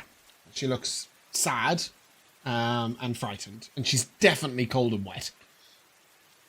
No, I believe her. Great. I believe. Just straight up. No questions asked. I will offer her half of my sandwich that I hadn't finished eating. Oh no, I've got. And she reaches like into her, into like a little. I want to call it a belt pouch because I can't think of a better phrase for it. But yeah, I mean, it's a pouch at her belt, I suppose. So it's a belt pouch, but it's quite big. And she reaches into it, and you see her pull out like these little.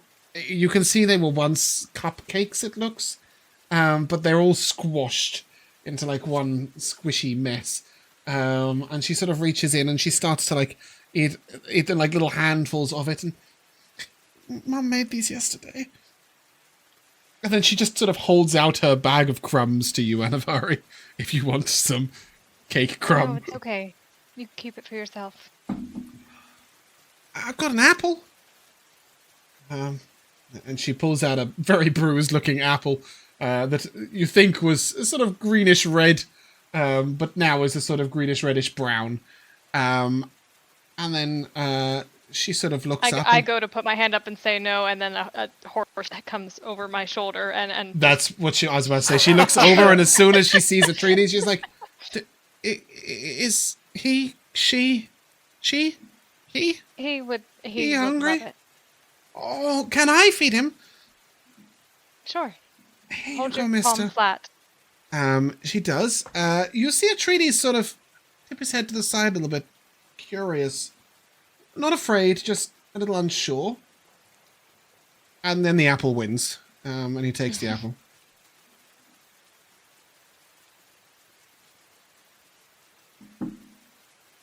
Tim, bugger off. Don't scare the poor girl. Girl sort of looks up and... You know the bird? Oh, yeah, he's mine. Wow, lucky.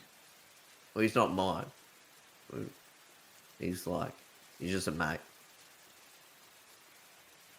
And then she looks down at Dinari. They've got a horse and a bird. Do you have a animal? I guess I've only got these, and I have I'm sitting down, but I've got kind of a hand, I guess, on the axe. Still, not like a prep kind of thing. It's just like it's standing up, and I've got my hand on the top of the hilt, and I'm just resting my arms kind of on it. She looks like around, trying to work out what these you're referring to. Josh, Sorry, it's just such. I saw the beautiful animation of your words, but no words. But yeah, your weapons are your pets? No, it's just what I've got on my person. Do they talk to you? The girl throws you a look weary, like, what the fuck? She loses all caution and all fear in that moment as she just looks at you totally confused that you've just asked somebody if their weapons talk to them. Right. Back on the topic, though, I'm assuming you hadn't communicated with your parents what to do in the event that you got separated? Well, we've been to Novena a few times before, so I guess I'll just keep making my way, and we should find each other on the path. I've not been alone, but in the daytime it's normally not that bad. It's just the storm. It came out of nowhere. There weren't even clouds. Yeah, it did feel like that. Well, unfortunately, we're going to be heading in the opposite direction of the town. That's okay. Come morning. If I could spend the night near the fire, then I'll gladly be on my way in the morning. I'm not scared of the road. I'm cold. Really I'm cold. scared of the road for you. Guys, are we... And I try to hush my voice, but it doesn't work. Are we really going to... We came... Think about what we came across on the road. Bloody hell. You make a fair point. Though I don't know how much we could do about it.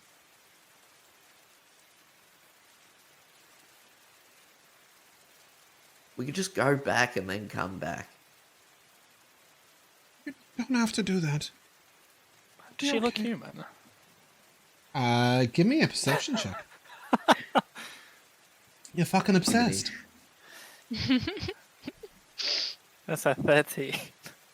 There is a slight sort of narrowness to her eyes, and a sort of sharpness to some of her features.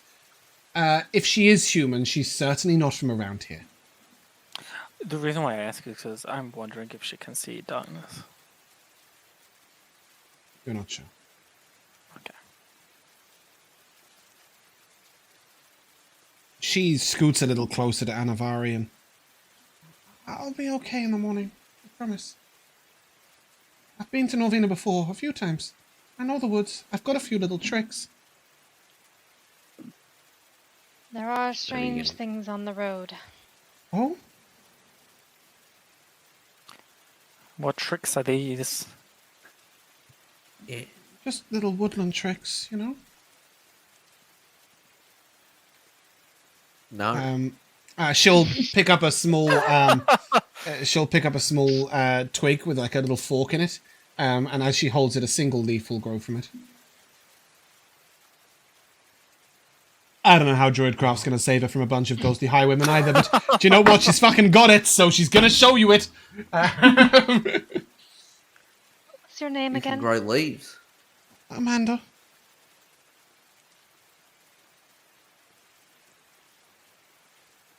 It could be safer for you to wait here until we return.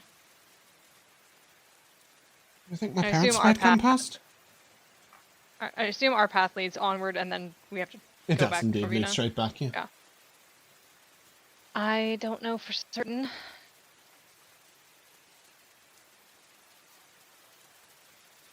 Oh, okay. Right now, I just want to sleep. Maybe my parents will find the light of your fire. That's how I saw you guys. Yeah, maybe. It's very cold. She sort of huddles even closer into her wet clothing and leans even closer to the fire. Her feet are almost touching it. Yeah, seeing that, I'll take my trench coat kind of off and use it to kind of at least drape around a little bit. Oh, And I'll look up to everyone and just, say like, I've got no qualms with her staying here as long as she, keeps quiet, doesn't make a ruckus, and isn't. good. There's no issue with the company that you're keeping? No, ma'am. No issue at all. Sorry, I missed that. No, Fully. ma'am. No issue at all. Okay. Look at that. And she's got manners too. Will the bird come back? Oh, I mean, he'll hang around. It depends on what he wants. Does he want some cake? I don't know. I don't think he's ever had anything like that. He usually She'll likes- take a few crumbs and she'll like awkwardly hold them out to you to feed the bird. She's not so sure about feeding the bird as she was about feeding the horse. Oh yeah. I whistle for Tim to come back. He takes He's a while for him trained! to come back. That's amazing. He's not trained. He just like when I whistle, he like knows what to do. He knows like what I want him to do. And, She like, looks at all so the rest of you. trained. She looks at all the rest of you, just like, what the fuck is with this guy? You can see, like, she's obviously being taught good manners, right? So she's really polite and respectful, but she also thinks you are completely crazy. I'll just sort of give it like a go along with it nod. She gives you a little reassuring nod, and again, Anivari, she scoots a little closer to you. Like, it's this sort of instinctive. You can see she's reaching for some sort of comfort figure. You were the one that welcomed her in. She feels safe with you, and you've got a cool horse. Does Tim I'll like sort of cake? stay put for a moment until she feels sort of comfortable, and then I'm just gonna like edge myself away and get up and go take care of my horse. Okay. She watches you avidly, but doesn't make any move. I think Does Tim like hates cake? the cake. Oh, he hates the I cake. think he Oh, hates it. yeah, that doesn't surprise me. It was very sweet. But yeah, what's the plan for the night? Are you guys setting a watch? Are you gonna trust Tim and Atreides to keep an eye out over the night? As that obviously they'll respond quite easily. Does somebody have alarm? Did that happen? That's not this campaign, is it? No. Oh, sorry, Elora, you were saying? Where was the flower supposed to bloom? Where was the flower supposed to bloom? On a hill, on a remote hill. Oh, right, sorry. I thought you were talking about the little druidcraft trick she did, and I was like, on the fucking twig that she was holding. Like, what the fuck? Oh, that was obvious. The flower was supposed to bloom on Yesterhill. It's not really Yesterhill, that's a Strahd thing. It's Tomorrow Hill. No. Where, do we have a party token? We do, right? I did Nope. that. I did a party token. I don't think so. No, we just used Oh. Tim. I don't know if we ever did. Fucking Jesus, he's big. All right, get down, boy. So this here is Ben's house. Just up to this point. And you guys traveled a little further, so you are sort of here. You would know that this path down the coast is the road she was probably traveling. This forest does actually edge to like here. It made it almost impossible to see anything. So I took the trees away. But the forest does go right up to the water. So you guys are probably just about here. And the X marks the spot, believe it or not, which is here. Okay, so we're nowhere near getting there tonight. It's a 25-mile journey. So, no. Okay. It's also not that far from, you would assume, the village she's come from. Yeah, that's what I think. I think we do the right thing and take her to Norvina, and then come back. You want to do this while there's a dying woman waiting for a cure, as opposed to taking her either back to the village and then back with you, or leaving her here and collecting her back on the way? Oh, yeah, I guess so. If it was so... There's a dying woman, but if it was so dire... You know what I mean? I mean, she literally was willing to pay anyone and everyone. She'd already asked for the guard. And they refused. Well, they have their duties, she said, and there's a little bit of suspicion, or... that's not the word I'm looking for. The other one, the Stevie Wonder one. Superstition regarding this plant. Okay. Okay, well then, yeah, let's take her back to the village, and then take her to Norvina. Or just take her with us. Okay, that has nothing to do with who's taking a night's watch.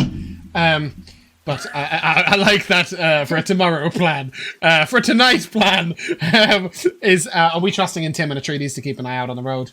Now keep watch. A watch. I'm going to... first of all, I'm going to douse myself in a lot of darkness.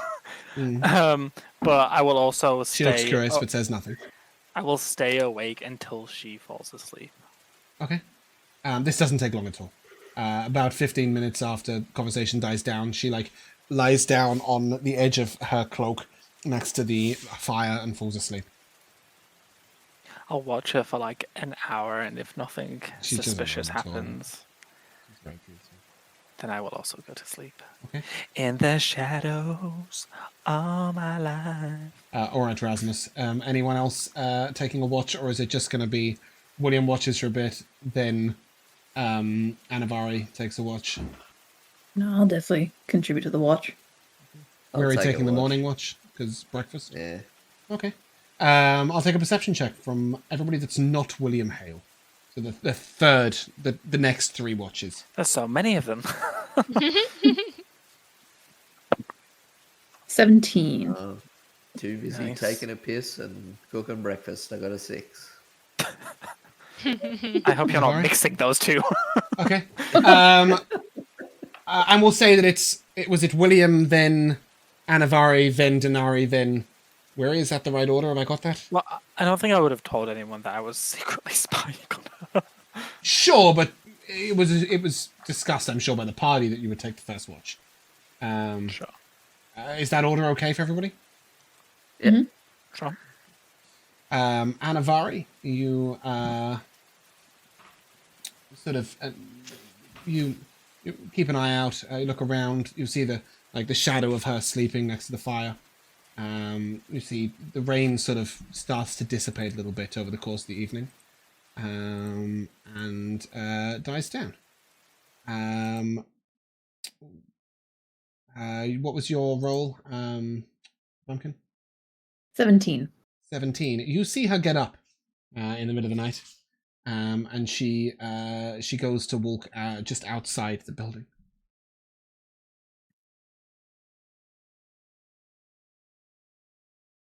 Wait, so she is just what's she doing outside? Just taking a little. When at the moment she's going to walk out, I didn't know if you were going to stop her. So she walks just outside, and you think maybe she might be going to the bathroom just outside. Yeah, I guess I was gonna say I'd maybe stop her a little bit and just try to give her a look, to remind her that there's danger. But if that was the thing I was scared about. I didn't want to watch her as she was gonna go take a piss. You watch as she goes, and then you lose sight of her.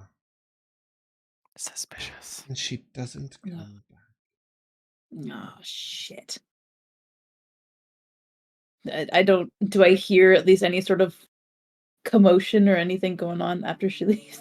The rain has stopped. No commotion.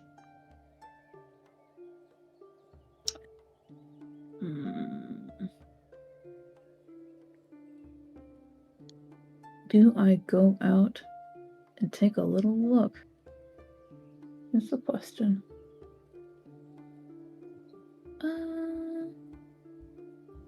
How far out did she walk? How far out did she go? 5 or 6 feet outside, and then you lost track of her completely after a short moment.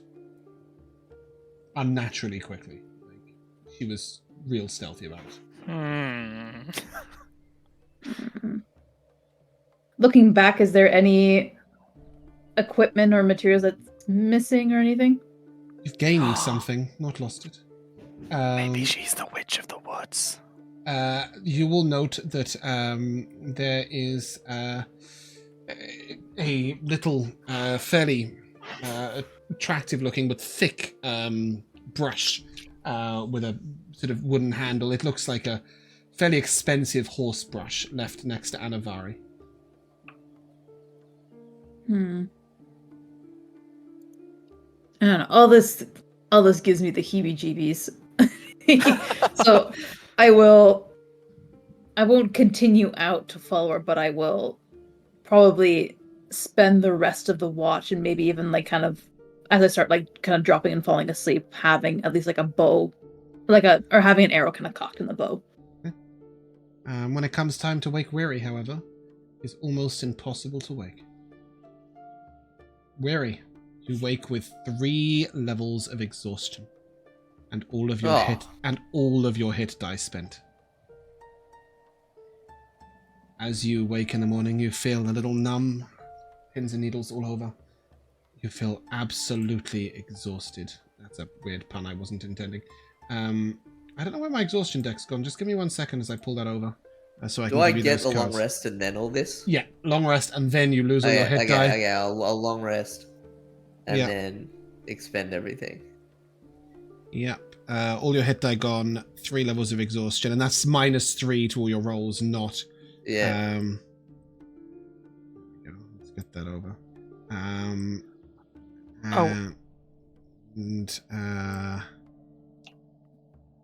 Yep, and you feel absolutely exhausted. When you finally do wake, you sort of go to crick your neck, and it feels odd, aching. And Dinari, you will note 2 pricks on his neck. Oh, what the fuck? As his pale white skin is paler than ever before. You have been drained of your blood during the night, Jack. You will lose these exhaustion cards as you would any other exhaustion card, 1 per long rest. But it is a rough ride. Am I going to become a vampire because of this? No. Race That's not how it change. works. That's not how it works. You have to drink their blood too. Okay. I assume so, but I didn't want to assume. That would be cool. I've never given anybody vampirism during a campaign. That would be cool. But no, this is merely you got munched on. Okay. You're all awake. I forgot to mention, before when we fought the ghost and I used my sorcerer ability that like got me back up before going down, and I described it as his shadow went into him and he didn't anymore. His shadow wasn't patrolling as he was sleeping. Yes, he had no. And you had no shadow when you walked. Is that right? Yeah. Okay. But I don't know if anyone would have noticed that. It's a pretty weird thing. Like, I think people would notice that. I don't walk looking at the ground, though. No, but I think if somebody didn't have a shadow and everybody else did, it would be pretty noticeable. Especially to a fairly perceptive party. But certainly, it will be notable that you didn't have your shadow dude out at night. Yes, but as we get up, I do have my shadow back. Sorry, Jack, by the way, you just happened to be the 4th rest. The 4th one. It's a shitty roll, but it's just the way it goes. Perfectly fine. I'll roll over to wake up and... Where's Amanda? I don't know. To hell if I know, and fuck all if I care. What happened? Look at Weary. What? Look at him. Look at Weary right now. He's weary. Oh. Really weary. Hey! Oh. We got there! Ding. It took 5 episodes for a pun for that. What? Sorry, What carry on the happened roll. to you exactly? I don't know. Are I'm you scratching ill? at my neck. It is know, very what's going- obvious to all of you that there are 2 vampire bites. What do You would we- all I know mean, about it. I like to think that William spent a lot of his time whilst being Rapunzeled, like looking into not only different forms of magic, but also like demonology and monsters and stuff, if that's a thing in this world. It is. I don't think that would cover vampires so much. Vampires are a little romanticized in Mazraya. Mhm. They are known to exist, and some coexist peacefully in quite unusual towns and smaller villages, not like big cities. You've probably, as William, heard of a tale of a fairly rich and powerful vampire family that have holdings in Kalan. But for the most part, they're not regarded as monsters, but they are regarded as very dangerous.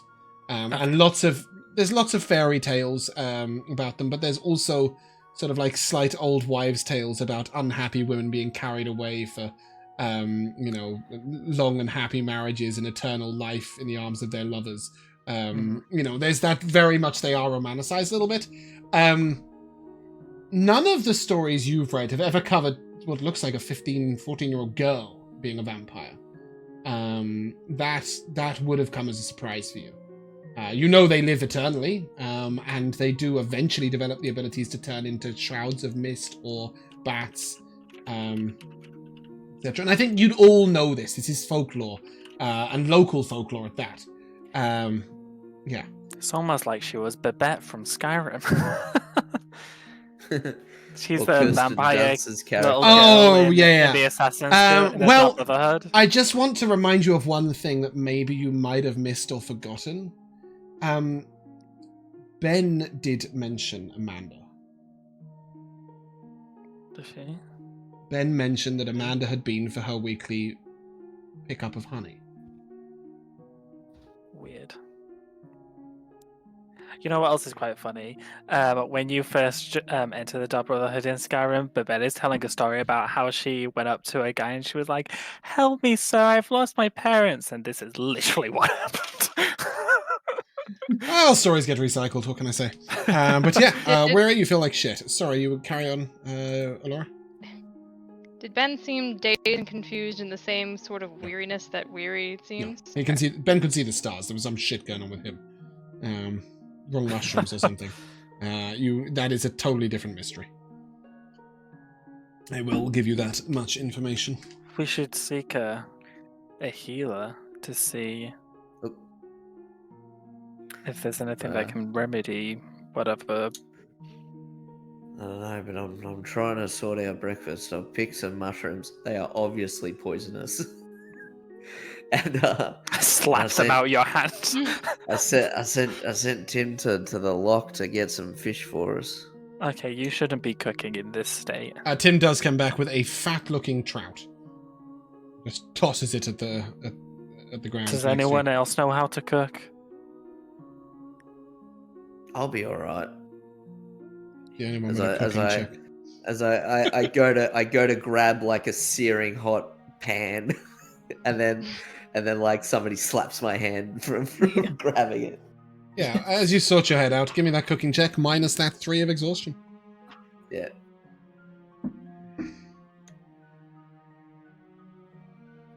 There's a 10.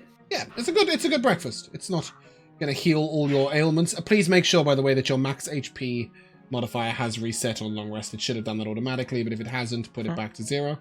Yeah, it's a good lunch, but nothing special. You mentioned a healer. Just a reminder that the Witch of the Woods is a long way away in the wrong direction. You do know that there is an herbalist who lives upon this path, Garetha, or otherwise known as Whistle. You know her house should be somewhere in this location, so you're not that say far. Gretel? No. Aretha. Okay. Garetha. Like urethra with a G. Yeah. urethra. I can't think that every time. But yeah, you know she's somewhere around, but you didn't see it, and you haven't, so you assume it's either further down the road or you missed it. You do see Weary a little bit of color coming back into his face. Is anybody proficient in medicine? I am. Yes. The two of you, give me a... Let's say a martial check. A medicine check, please. I was like, my brain had moved ahead and gone, oh, both the marshals are proficient in medicine. And then I just think the words were scrambled like eggs. 18. It is also an 18. Cool. As the two of you look over Weary, you'll note that he is regaining color quickly. You would know that people can recover from blood loss fairly well, and not all that slowly. He's going to be a little slow on his feet, slow to react. But probably can still make up the ground and walk. He's a tough little fellow underneath all the, outer trappings, and it looks like he will cope well. You'd also know that there is no specific cure apart from rest and time, and some good hearty food. Like a trout breakfast. Bloody Amanda. I know a goose.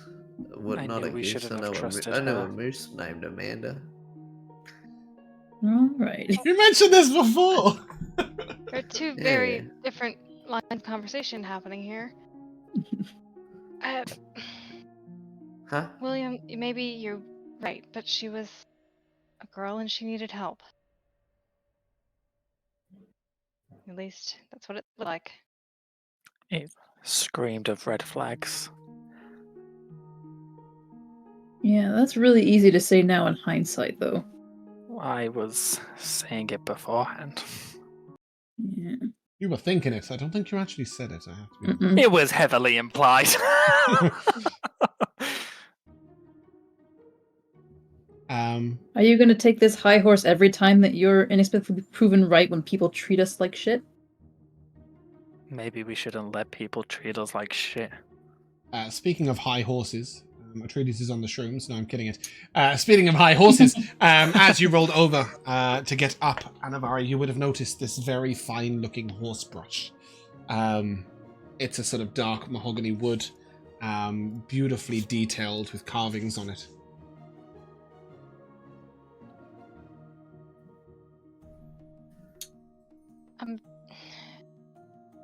Very confusing vampire. She left a gift? And not a gift for the person she sucked dry.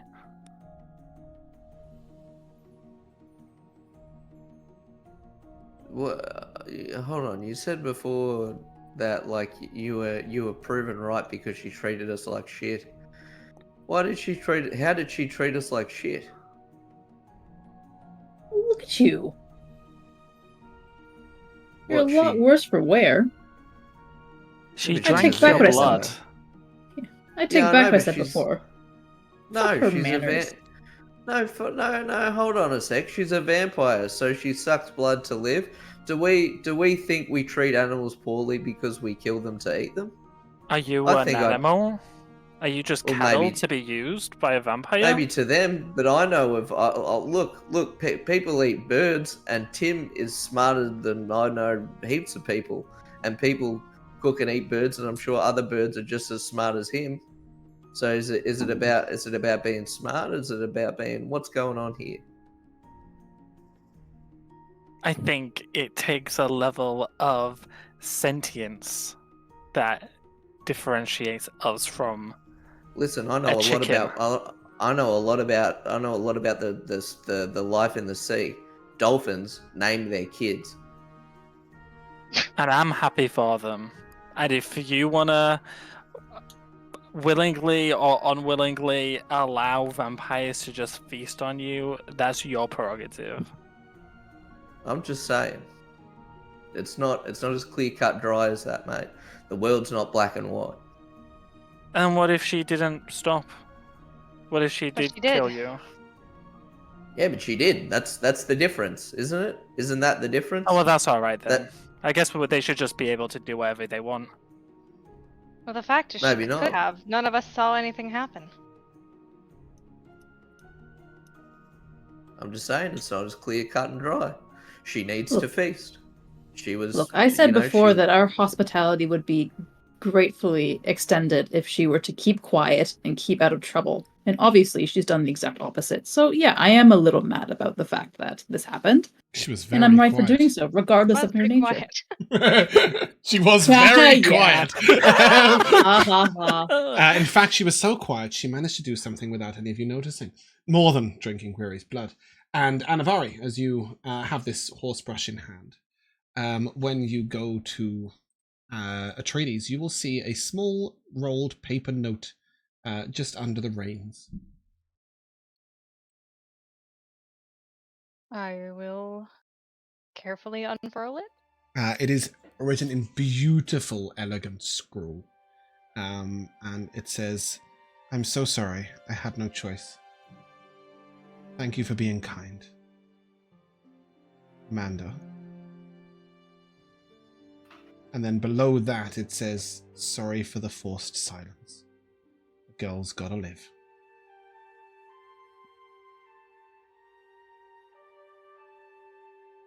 I will turn and hand the note to, probably to Dinari. Mhm. Right, so we know a lot about vampires and folklore. Do we know anything about like whether or not their need to consume it is something that's like a little more impulsive? Like it gets to a point where you get so hungry you kind of lose a little bit of. I mean, I'm trying to say, like, did he lose a little bit of humanity? They can. That's You know that they particular. can feast in a rage. You know they cannot survive on the blood of animals alone. They will die. And it's sort of that element of them that maybe you've heard of people willingly allowing vampires to feed on them in exchange for favors or gold. I don't know. If I'm reading the note over a little bit, like you'll see, like my face softens a little bit, but like I'm still a little salty about everything that's happened. Don't be salty, be Bumpkin. Is anybody doing anything before you set out along the road? I will use a new brush to groom Atreides before attacking him up. Wonderful. And you will notice a small amount of sort of magic going through the brushes as you brush Atreides, but you can't seem to tap into it. Not quite sure what it is. Little hesitant about that. I might It seems benign. switch out brushes just for today. Just while everything's fresh, I might just use regular brushes for today. You can give me an Arcana check. Bear in mind, if you are a caster, you may use your own spellcasting modifier, not intelligence for this. So, Ooh, Jack I am and now. Jack and Elora, you can both actually change that on your sheet. Just override intelligence to be wisdom and charisma accordingly. Wisdom for the cleric. And, charisma for the paladin. 12. 12? Yeah, it seems like it's a benign magic, but it feels like it's meant to be doing something between you and the horse, but you don't have whatever it is that's required. I don't A have the soul. No, you feel like it's designed for the use by a druid or a wizard or You've got something. a multi-class. Yeah, you would have to be that. You are unable to attune to the items, basically. Fine. In all honesty, I can probably reveal this because I don't think it's ever going to be relevant.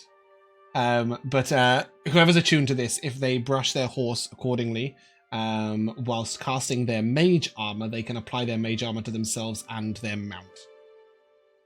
Oh, cool. But it just leave Atreides gleaming and shining and beautiful. And it's still a nice brush, so you decide what you want to do with it. But yes. And I think if you get good enough barding, mage armor would be pointless anyway. Anyway, On the road again. Atreides is right. No, Atreides isn't riding anyone. That would be a terrible aspect. Atreides... I will offer, Mm. Weary. I don't offer this very often, but if you would prefer not to walk today, I do feel a little bit guilty.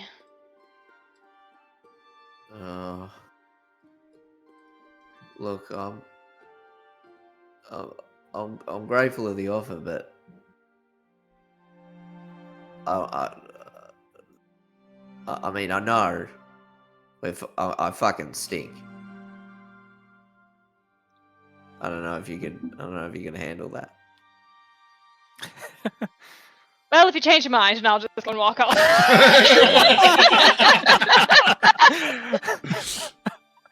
All right. Great. Fantastic. So with Atreides being ridden by Anivari, and the rest of you... Anivari's like, oh, that was you this whole time? Never mind. Bumpkin, roll me a D100, please. Jesus Christ. That's a 14. It. Ooh, Oh, beautiful. fuck. I love it. Great. As you are moving further along, you notice what appears to be a body in the road. Joy.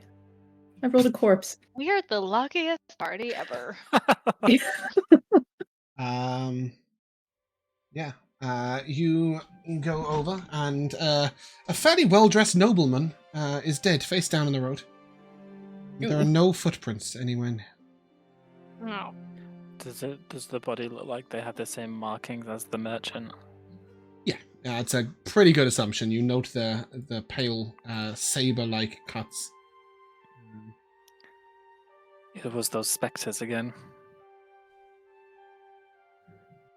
And as I say that, I will crouch down and I will begin looking through his pockets. You find 2 gold pieces and 6 silver pieces in a... Come in. You find 2 gold pieces and 6 silver pieces in a pouch. 2 golds. I'm going to reel off a whole lot of stuff, so if somebody is ready to type this, maybe Elora, if you would. 2 gold pieces, 6 silver pieces, 12 copper pieces, 2 ink quills, 10 pieces of parchment, and a scroll case with 3 or 4 scrolls inside it, which I will tell you about afterwards.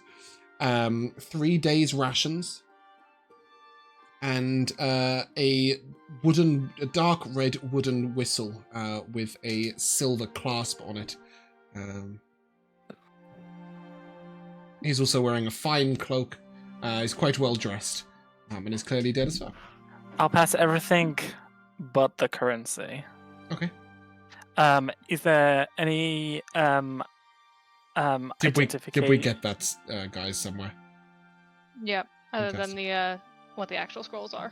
Yeah, I'm about to go into those once somebody opens the scroll case. Jack, in case you've missed it, dead body in the road, rich-looking guy, gold, silver, and copper in his pouch, and some other shit. Wow. Including a sounds good. whistle, dark red whistle, silver clasp. Looks like it could go around right. someone's neck. Is Alright, there don't wanna blow any anything that would identify who this man is on his person? Give me an investigation check. Any driver's license? Hello, my name is. yeah, exactly. 13. I found. Please return to Margaret. You do find a silver necklace under his clothing with a strange embellished symbol. It could be a family crest, but it's not one you recognize. Oh, I'll pocket that too. You don't show it to anyone else? Ooh. You do? Do I see you pocket that necklace? You would definitely see him take it off the neck. Like, I don't think you can hide that, if that's Ooh. okay, William. Sure. Yeah, I think in that case, I might give you like a little bit of a body check at that. That is not something that I like seeing, and I'll give you a bit of a stern look and be like, look, I got no problem with you taking random gold pieces off, but looting a sentimental family heirloom off of a corpse, you're not doing that in front of me. Can I just clarify, what is body check in the US? Mm-hmm. Because here it means when somebody's running, you put your shoulder in front of them so that they run into you and fall on the floor. It's more of like, yeah, it's, I guess like a body check is I'm imagining it as almost like a little bit of a shove that's kind of like, oh, right, okay, yeah. It's led with the shoulder a little bit. I think of it as in like with hockey. I'll stand up and look Dinari like straight in the eyes. I was planning on finding out who the family was when we got into Dow, but if you prefer to do that, and I'll kind of like gently underhand throw it at her, but it's with an attitude of like you're being like really strict about something that seems very small. So like I kind of like underhand throw it to you and be like, but if you'd prefer to do that yourself, by all means. Weary, as you see the symbol on this necklace, please give me a history check with advantage. It's Anna your brother. What the fuck?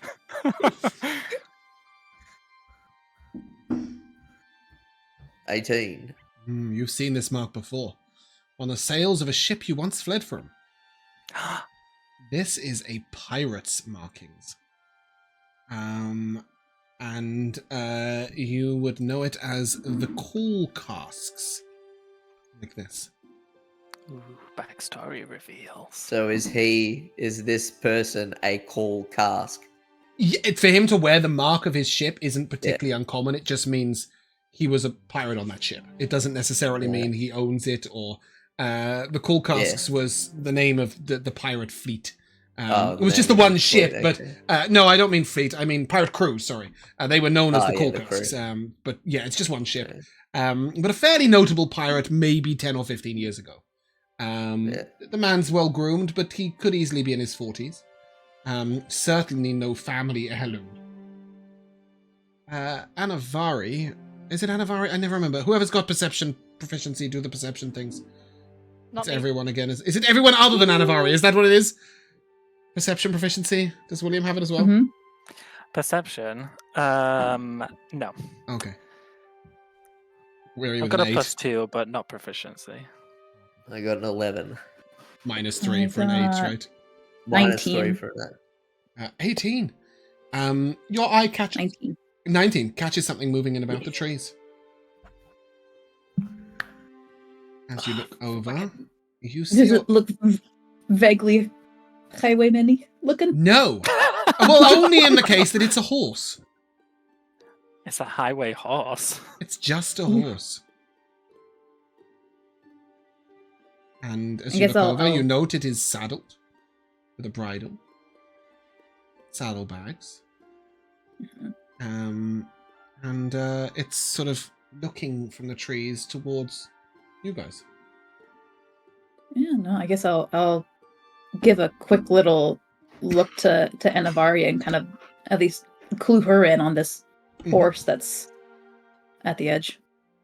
Kind of a nod of like, hey, work your magic. I'll kind of look at the things that William has been handing back, just like casually, just tossing back. I will look at the whistle, and I will just sort of give it a gentle blow. Mm-hmm. You don't hear anything, but the horse comes trotting over. The horse is well shoed. The saddlebags are filled, but not with anything major. I have thrown you guys an absolute boon here without realizing, because packaged on the horse is 2 blankets, saddlebags, rations for 10 days, and a 2-person tent. I hadn't even realized that this was possible. There is also a fishing rod and tackle. The horse is mild-mannered and well-saddled. But yeah, responds to the whistle. And indeed, as you turn this whistle over, you will see the name on it. And the name is Whisper. Either that, or it's just an instruction on the whistle. Okay, the whistle's like, shut the fuck up. Yeah, the horse is black with a silver mane, if that helps.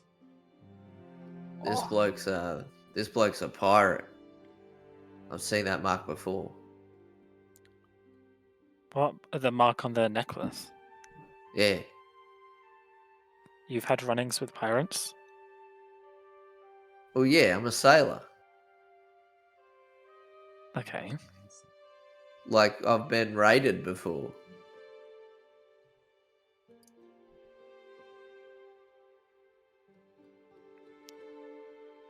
Well, What then does I that look suppose- mean? What look are you giving me? What does that mean? And was it Nothing. William or Cool, man. Josh? You calling me a No, so- pirate? Well, no, so like William is like he knows nothing of sea life. So for him, just because you sail on the sea doesn't necessarily to him mean that you've ever been in contact with pirates. So I think the look he's giving you is one of a bit of a taken aback that Weary's being quite confrontational about this because it's a topic that William doesn't know anything about. It means that I've had run-ins with pirates, as almost every sailor has. You know, when you've sailed the seas as long as me, and I recognise the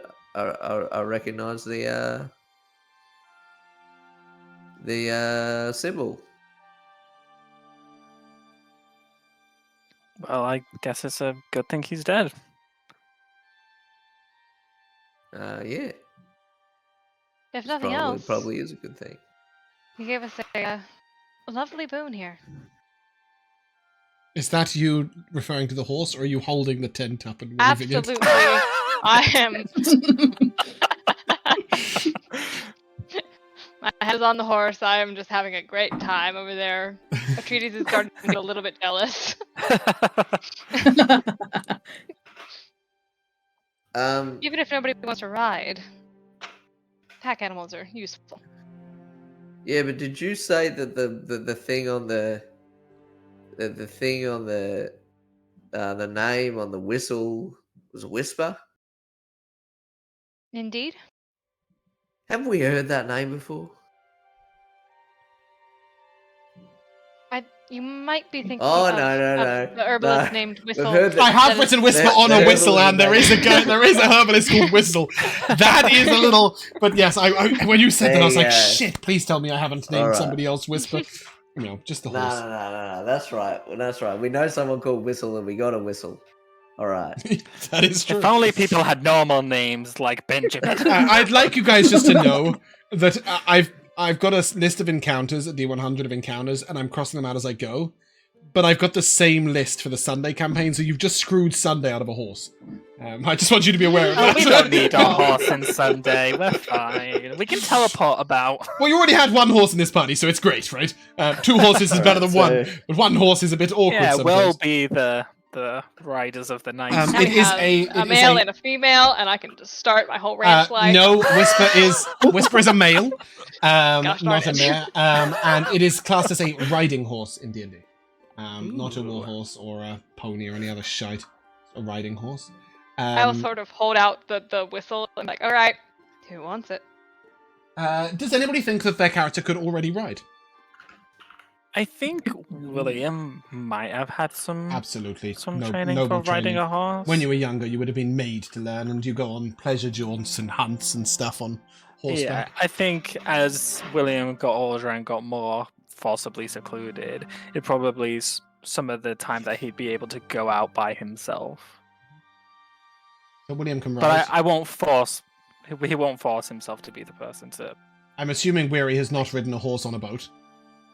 No, I don't know how to ride That would be horses. cool. I'm assuming that Dinari, you would have at least ridden a pony or a donkey at some point in your young years, but probably not a riding horse. Is that a fair assessment, or do you think maybe? It's Yeah, a I was gonna say even the idea of riding a pony is generous.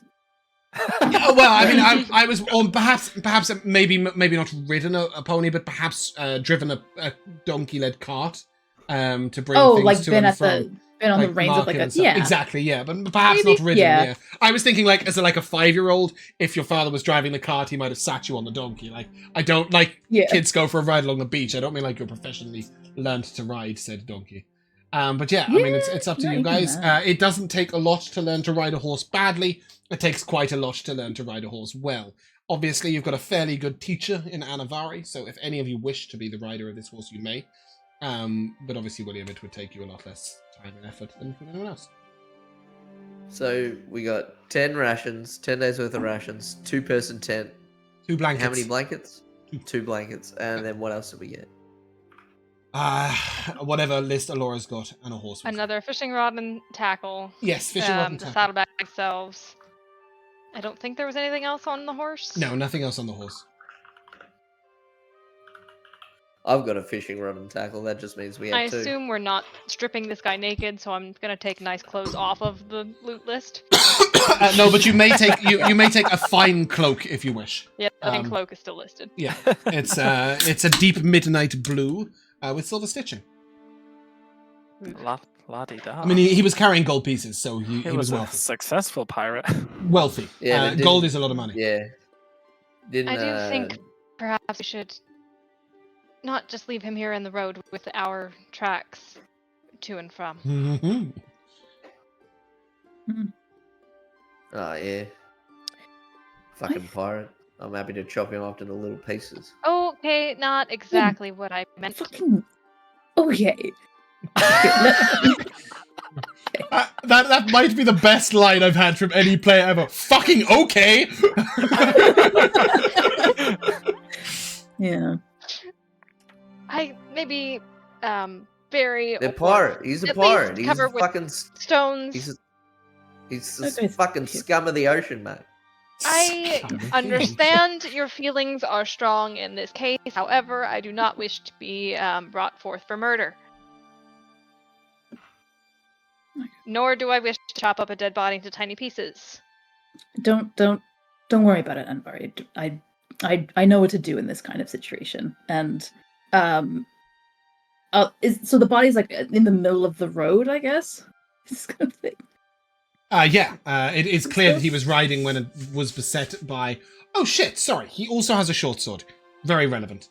When he was beset by these highwaymen. And it's very obvious it was the highwaymen.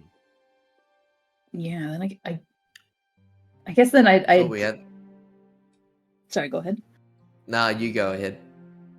Well, I was just going to describe, like, you'll see that I'm taking, like, a bit of the lead when it comes to, like flipping our body over, bringing it off the side of the road, and then, like, starting to kind of, like, arrange it, like, as you would almost kind of see, like, a body being prepared for burial.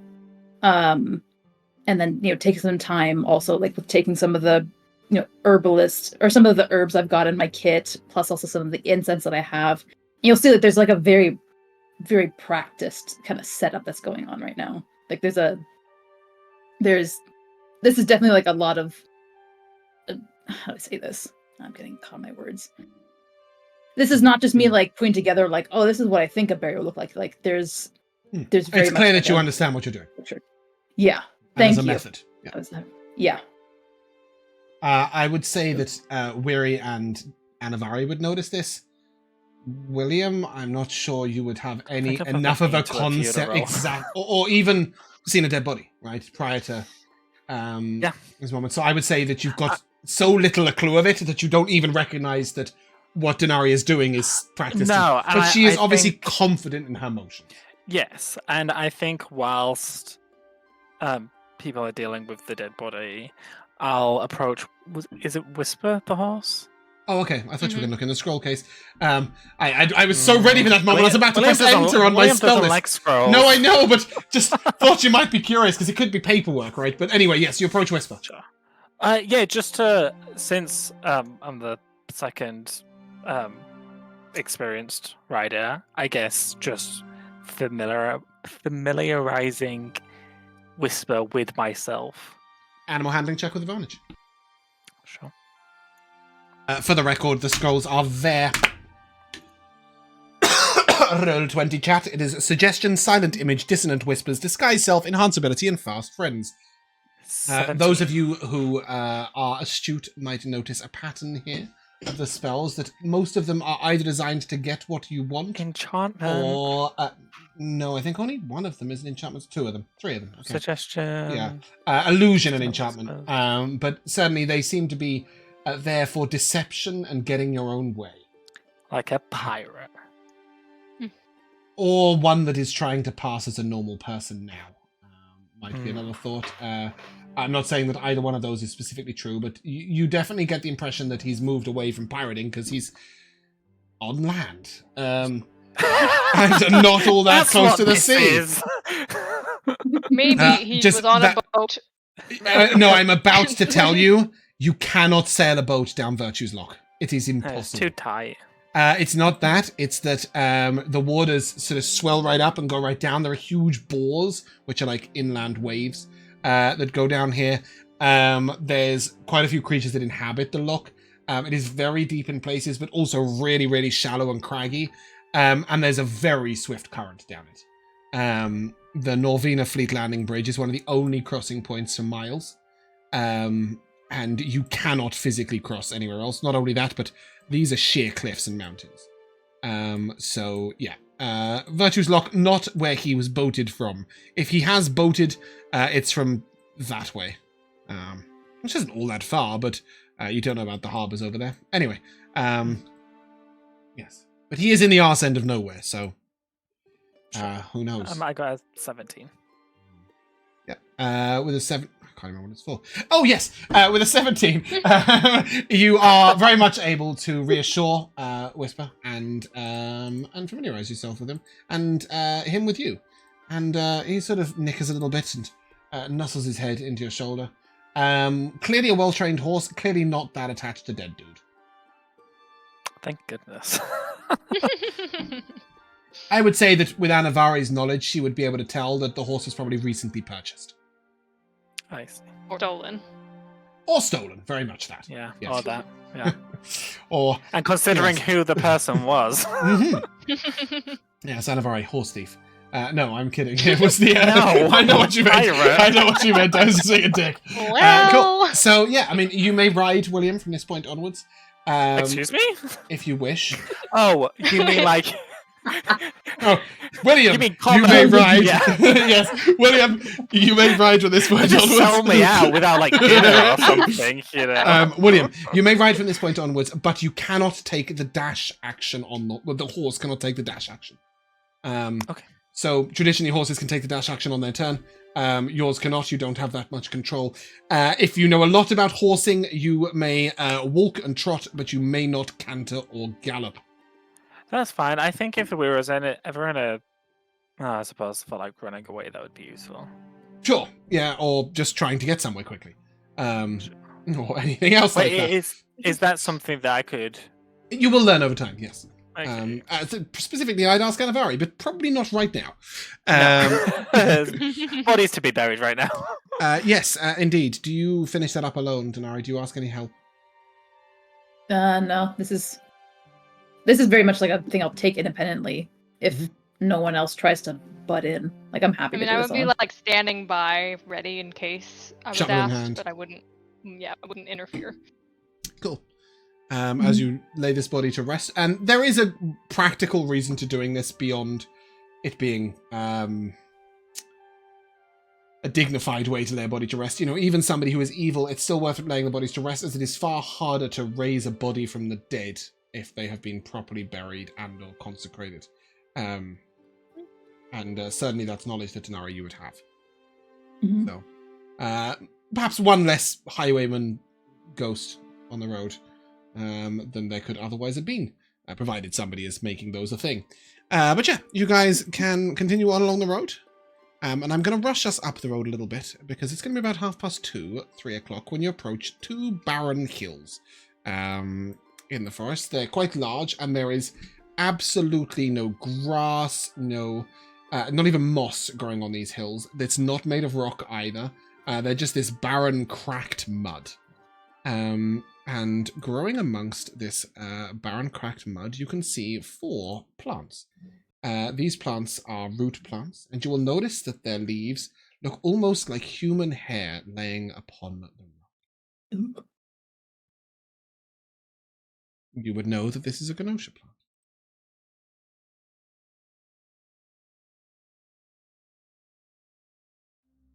I guess our next prerogative is just to wait till midnight. Now, because I wasn't here, where exactly were the barrows mentioned? Was that here? Those are the other hills. Yes, Okay. Exactly there. Okay. The ones we walked past. You didn't. You were on the path down here. You were told to stay well away from them, and so you did. But yes, you see these 4 plants. You told that she thinks, she's heard that it should be picked in the middle of the night, but that's a superstition. So it's totally up to you whether you follow it or not. You don't know if that's a real thing. We dig around the plant, get all the roots in a bundle, and then we take it and then pick it at midnight as we're on our way back. The ground is cracked, hard, and very solid. likes You would that need plan. some excavation tools for that. One thing I missed, sorry, when you were walking down along the lock, you would definitely have noticed some of those blue Mushrooms. blue capped mushrooms, blue toad caps, I don't know. Search the word blue in D&D Beyond, the mushroom will come up. You can collect up to 1 pound of them. So you can add one and then customize its weight and to 10 or to 1, or you can just add 10 of them, or you can just make a note somewhere. Blue toad shade mushrooms, I think they're called actually now I think about it. But blue will bring them up. I think you would have found those while the burial was going on. Anyway, so you come to these cracked hills, and there are these 4 root plants. Fairly large. I mean, you could hold, like, the top of the root is quite clearly, like, you could put 2 hands on it. And then it's got this, like, thin, almost hair-like leaves.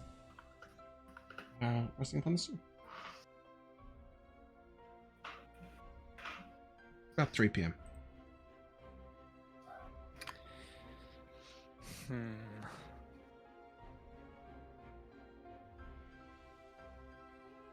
I personally think that we should probably stick true to collecting them at midnight, just because if this thing doesn't work on Lady Genevieve and she asks us about why, and it gets revealed that we didn't take it at the time she told us to, that could get us in some bad tidings. I would have to agree. Yes, good point. Okay. Then we will speed this by saying you can take a short rest. You wait by the hill until night falls. And then late in the night, close to midnight, you may scale these hills. And they are hills, right? They are like, it's a 10-minute walk to the top. It's not a 30-second. But these plants are not that high up the hills. What to do? Sorry. Yeah, it's late at night. What's the plan? Oh, we got a good vantage point. What's the surrounding area kind of look like? I'm assuming it's like kind of a plainsy area around the hills. It's like thick forest, and then there's just this big gap. Like it's a large clearing, if you will, with these 2 hills. Oh, good. Good vantage point. Are we close enough to see the plants? Do they look any different? If you want to scale the hills now, are you all 4 going up? Are you tying the horses at the bottom? Are you riding the horses? I wouldn't ride the horses on these hills. Are you tying them to a tree nearby, or is one of you waiting with the trees? Give me all the deets. Atreides ground ties, so I don't tie him. Okay. I mean, Whisper seems pretty well trained. You have a whistle to summon him. Yeah, I think I would just leave him there. Okay. And the 4 of you all going up the hill together? Yeah, I guess so. As you guys get close, I will take a perception check, please, from all 4 of you. Nice. 16. 12. I also got a 16, but just in case, I'm going to send one of my inspiration die just to go a little more. Oh, that was a good point, yeah. You had to declare that beforehand, right? No, you can do it after the roll. Okay. I think I might. Okay. spend one of my D4s. The one who falls and gets up is stronger than the one who never tried. Don't fear failure. And yourself, Bumpkin, if you want to deal one of those cards out to the table. Ooh, I gotta find my...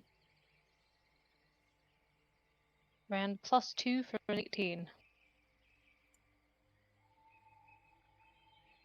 There we go. There we go. Yep. They may be the same card. Yeah. And the It D4? was 4. That's another 2, so that's 18. Okay.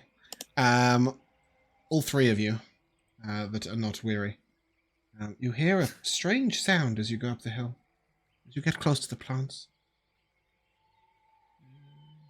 It sounds like snoring. Deep, long breaths. Hold on a second. Ben again.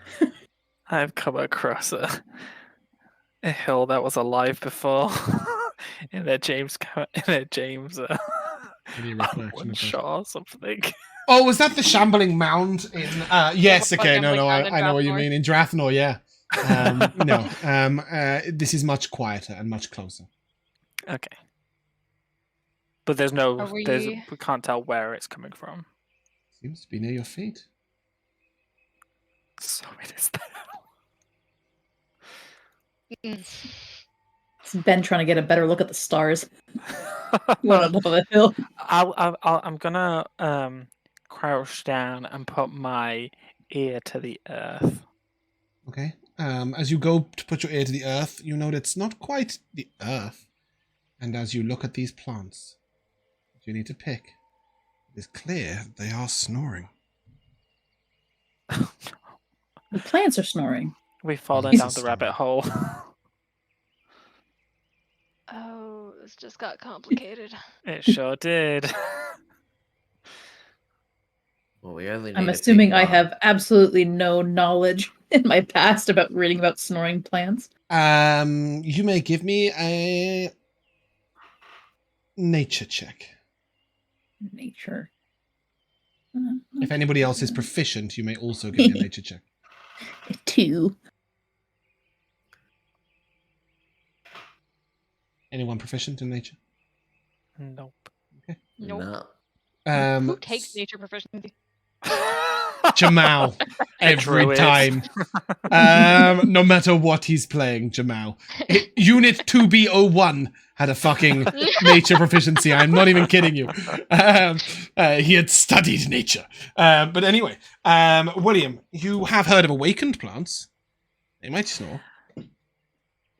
Yes, the reason why I didn't bring up, the reason why I didn't ask our character if this could have been something that's magical is because I don't think William would know enough about, like, plant creatures. Yeah, well, that is the other thing. To right? know the difference that this is awakened and or You it's know not. that there are plant creatures in existence. Yeah. But they're normally like, I mean, you were attacked by some, right?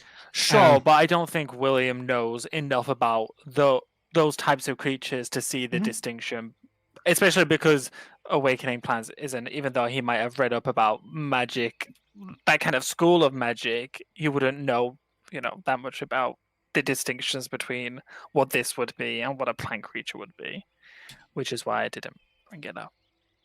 Okay. Yeah, it could be awakened, could be not. And as you look at them more closely, you once again note how close that the leaves are to human hair.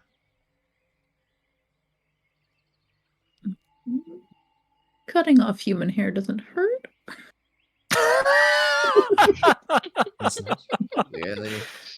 We only need to pick one. So we pick it and run. Yeah, smash and grab. I just want you to know that just in a brief thought, I thought I might try and get some art of these plants, and this thing on Discord is what came up. Oh no. That's what's going to happen. It is nothing like this, but I just thought it was a sensational image. I will share it on stream as well. And I just couldn't help but to break the tension. Anyway, back to the point. Yes, you note these snoring plants. Human-like hair. Perhaps we cut rather than yank. Might make it a little bit simpler. Sorry, to clarify, we had to take the whole flower, or was it taking some of the petals back? Plant. You need the plant itself. I need just the whole plant. thing. Well, Damn it. couldn't Maybe we can try to just Go, wiggle Elora. it out from the bottom. Gently. You mean like put your hands like around it and try and keep it intact? Hands, swords, anything that'll fit it down beneath. Couldn't we just try to repot it and take it Did you with bring us? a pot? Yeah, I don't have a pot, mate. It doesn't. I mean, I don't know much about, gardening, but even a tankard would do. This plant How is big is this like you can put your hands in it like this, right? You would assume it's slightly bigger under the earth. Think pumpkin. Can't put a pumpkin in a tankard unless you got a really big tankard. Hold on. I'll reach into my backpack. I have an iron pot. I think that Well? might be the if these creatures feel Depending on pain. how deep they are. Sure. How deep is an iron pot? Can hold up to 1 gallon. Yeah, so I'd say about 10 inches, maybe, in depth. Yeah. I don't know what a gallon is, so. Me the fuck neither. Pot's about 10 inches in Then depth. it doesn't exist. The only thing I know about gallons is that petrol is measured in them in my car. And I still don't know what that means. But anyway, pot is about 10 inches in depth. You don't know how big the plant is because you can't see through the earth. Alright, well, let's just try it. What do you say? I guess so. Alright, so somebody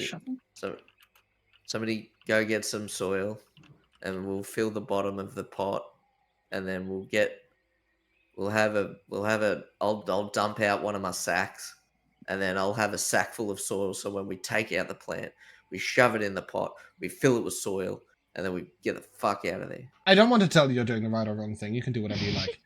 I do want to point out, however, that this plant is not in soil. It's in absolutely dry, cracked, rock-hard ground. It is not soft soil at all.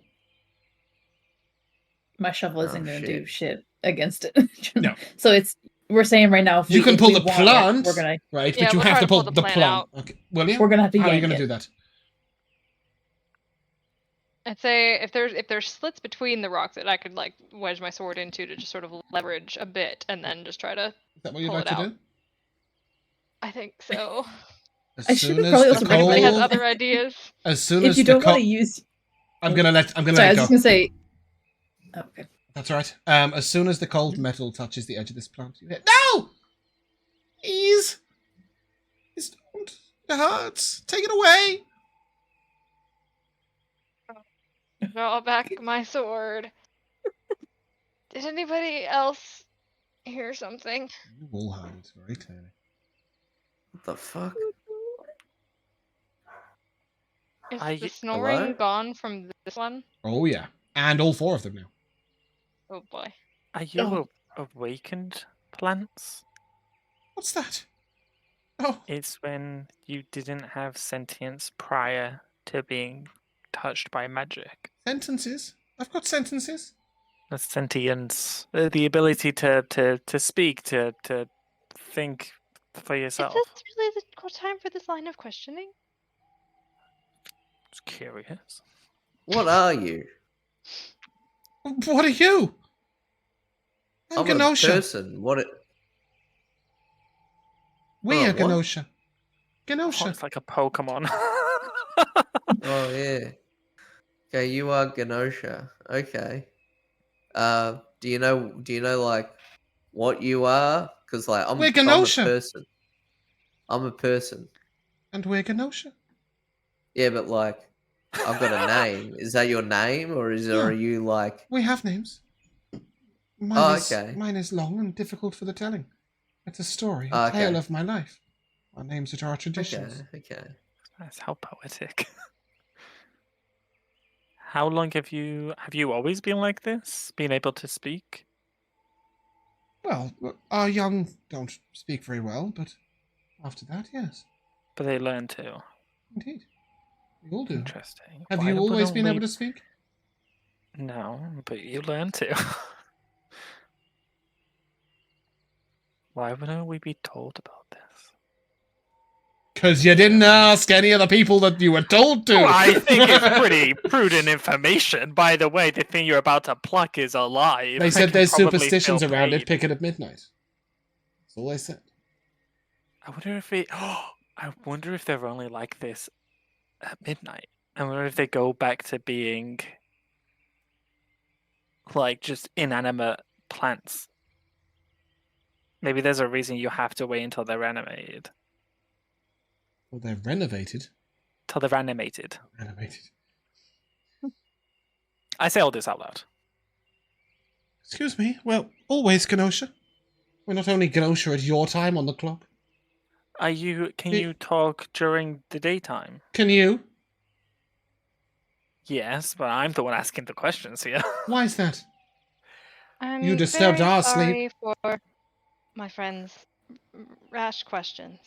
We were informed that yourself might be useful in healing somebody. I don't have any We healing weren't- magics. Kenosha don't learn magic.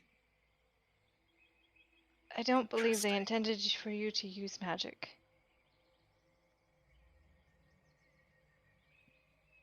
Bear in mind that at the intelligent. moment you're just hearing through hair, right? You can't see any face or anything like that. The creature responds and, well, what did they intend?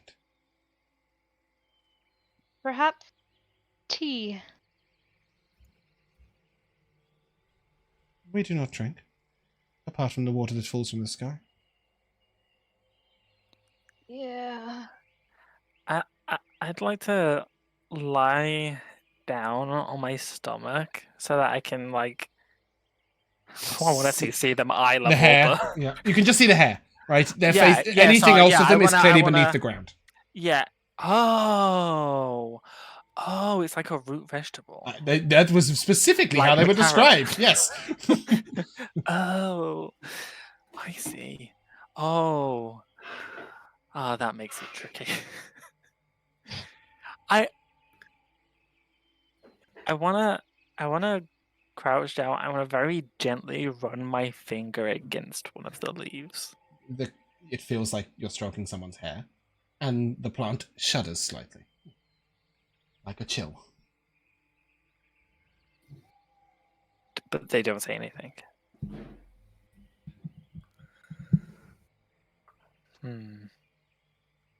These are very interesting creatures. They're very intelligent.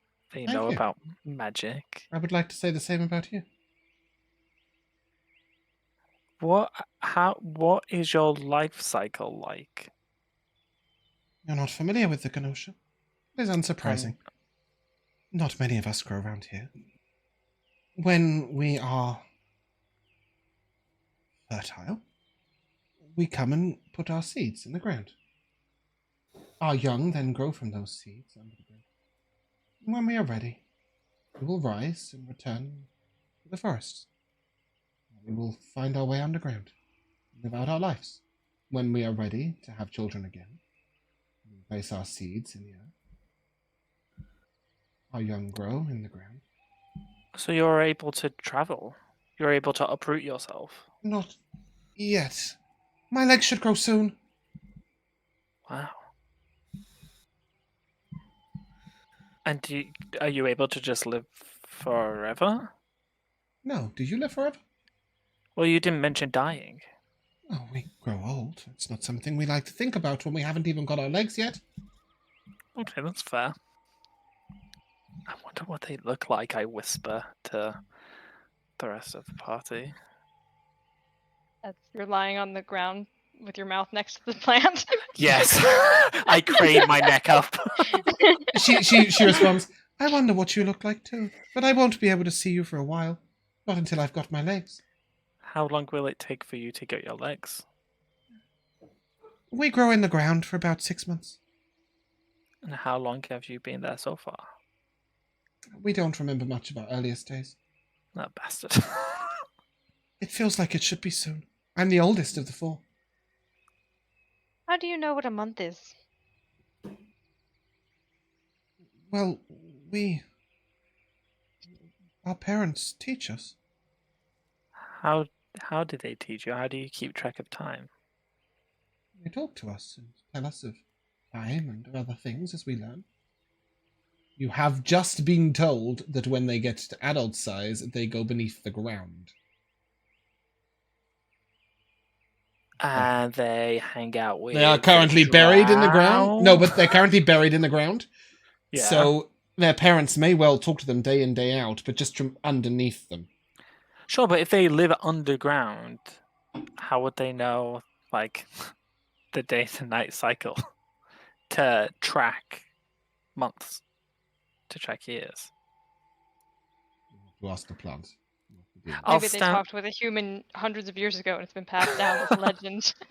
I'll stand back up so that hopefully the plants can't hear me. Maybe we could try and find.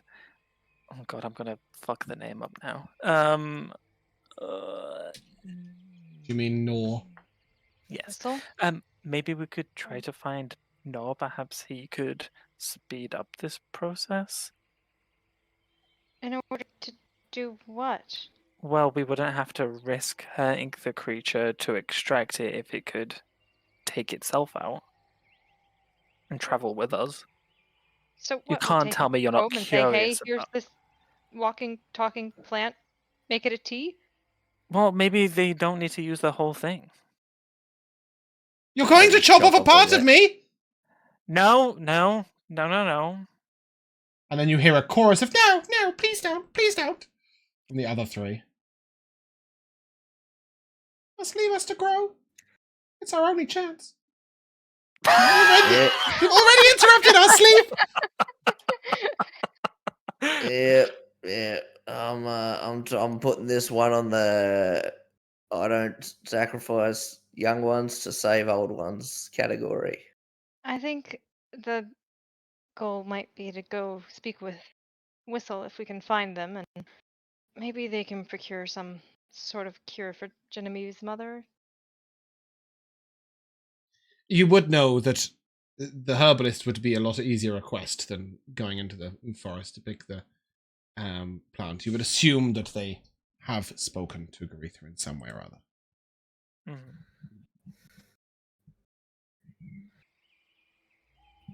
But you may do so yourselves if you wish. I do want to remind you that this is a time-gated quest. There is no point getting this plant after the bitch has died.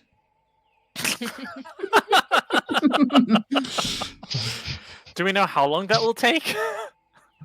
You know that she does not have longer than a week. That is for certain. Okay, so we've still got at least 7 episodes. That was 2 days ago. Okay. No, 1.5 days ago, right? You left the morning of the day of yesterday, basically, and it's now the midnight of today. If you will. Confusing sentence. It's been 36 hours. Wonderful.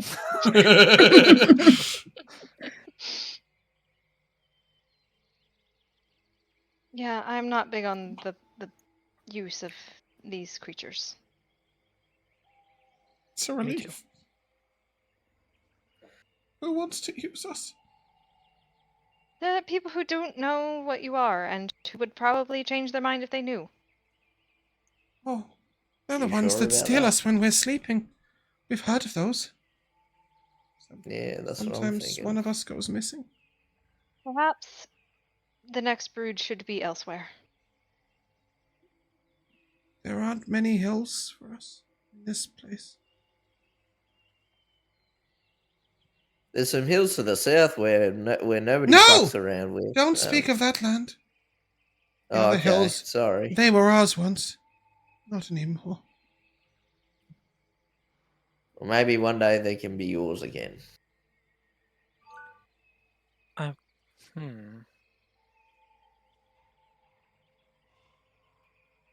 So you're not gonna hurt us? No. And that is where we're gonna end. Okay. I need to remember this thought that I currently have for when we pick up.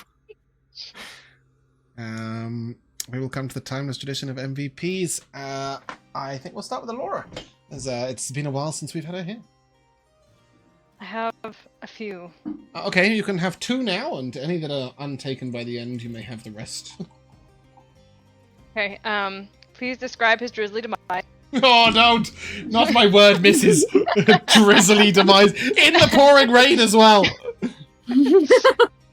I was literally playing the ambience, I was fuming. Weary's very factual statement of dolphins name their kids, which had no follow-up. Yep, love that from Jack. It was good. I agree. Jack, your MVP.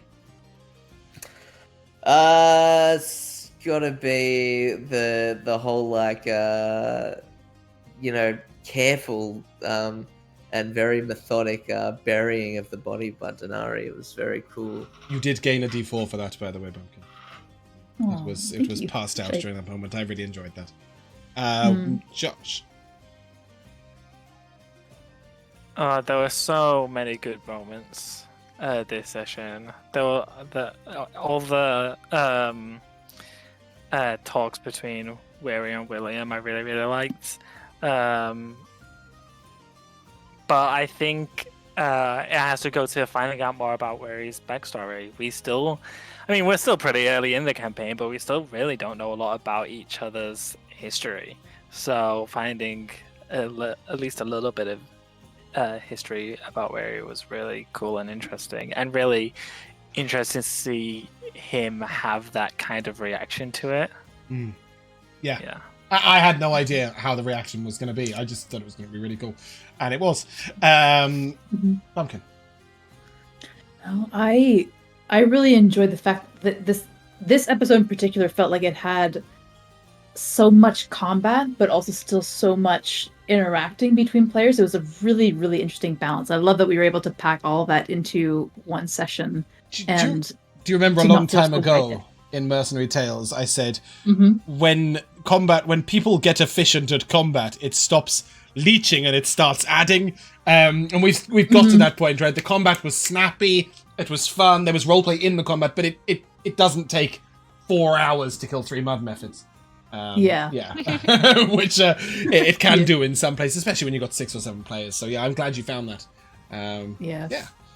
I said we'd overrun by 10 minutes. We did overrun by 35, but I really wanted to get to these plants, so my title made sense.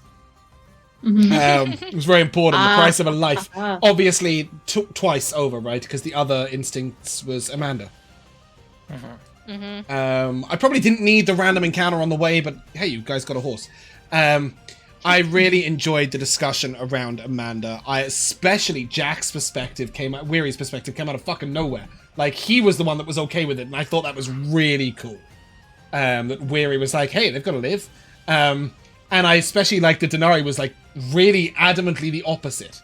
And then the notes softened it up, and there were lots of different views. And I if you haven't got it, like, I really like Freedom Chaser's moral discrepancies, especially with a party that haven't really revealed all their things and aren't necessarily, hey, we all came from the same, we all grew up on the same street of the same town as the same. You're going to have completely different views, and I think it's really interesting seeing how those grow.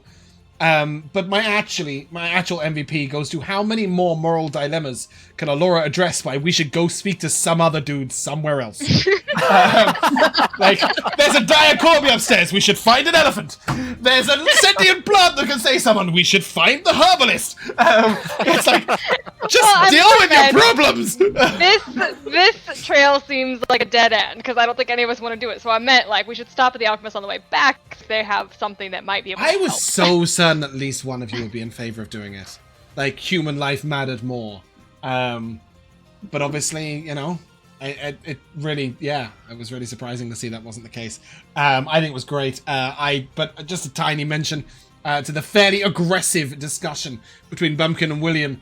Between Dinari and William, or Bumpkin and Josh, either one's fine. It's not Bumpkin and William. About the necklace around the man's neck. And that it was all this sort of, we've got to return him. How are we going to return him? And I was thinking, what the fuck are they going to do with the horse? This can't be another thing that they've got to take somewhere else.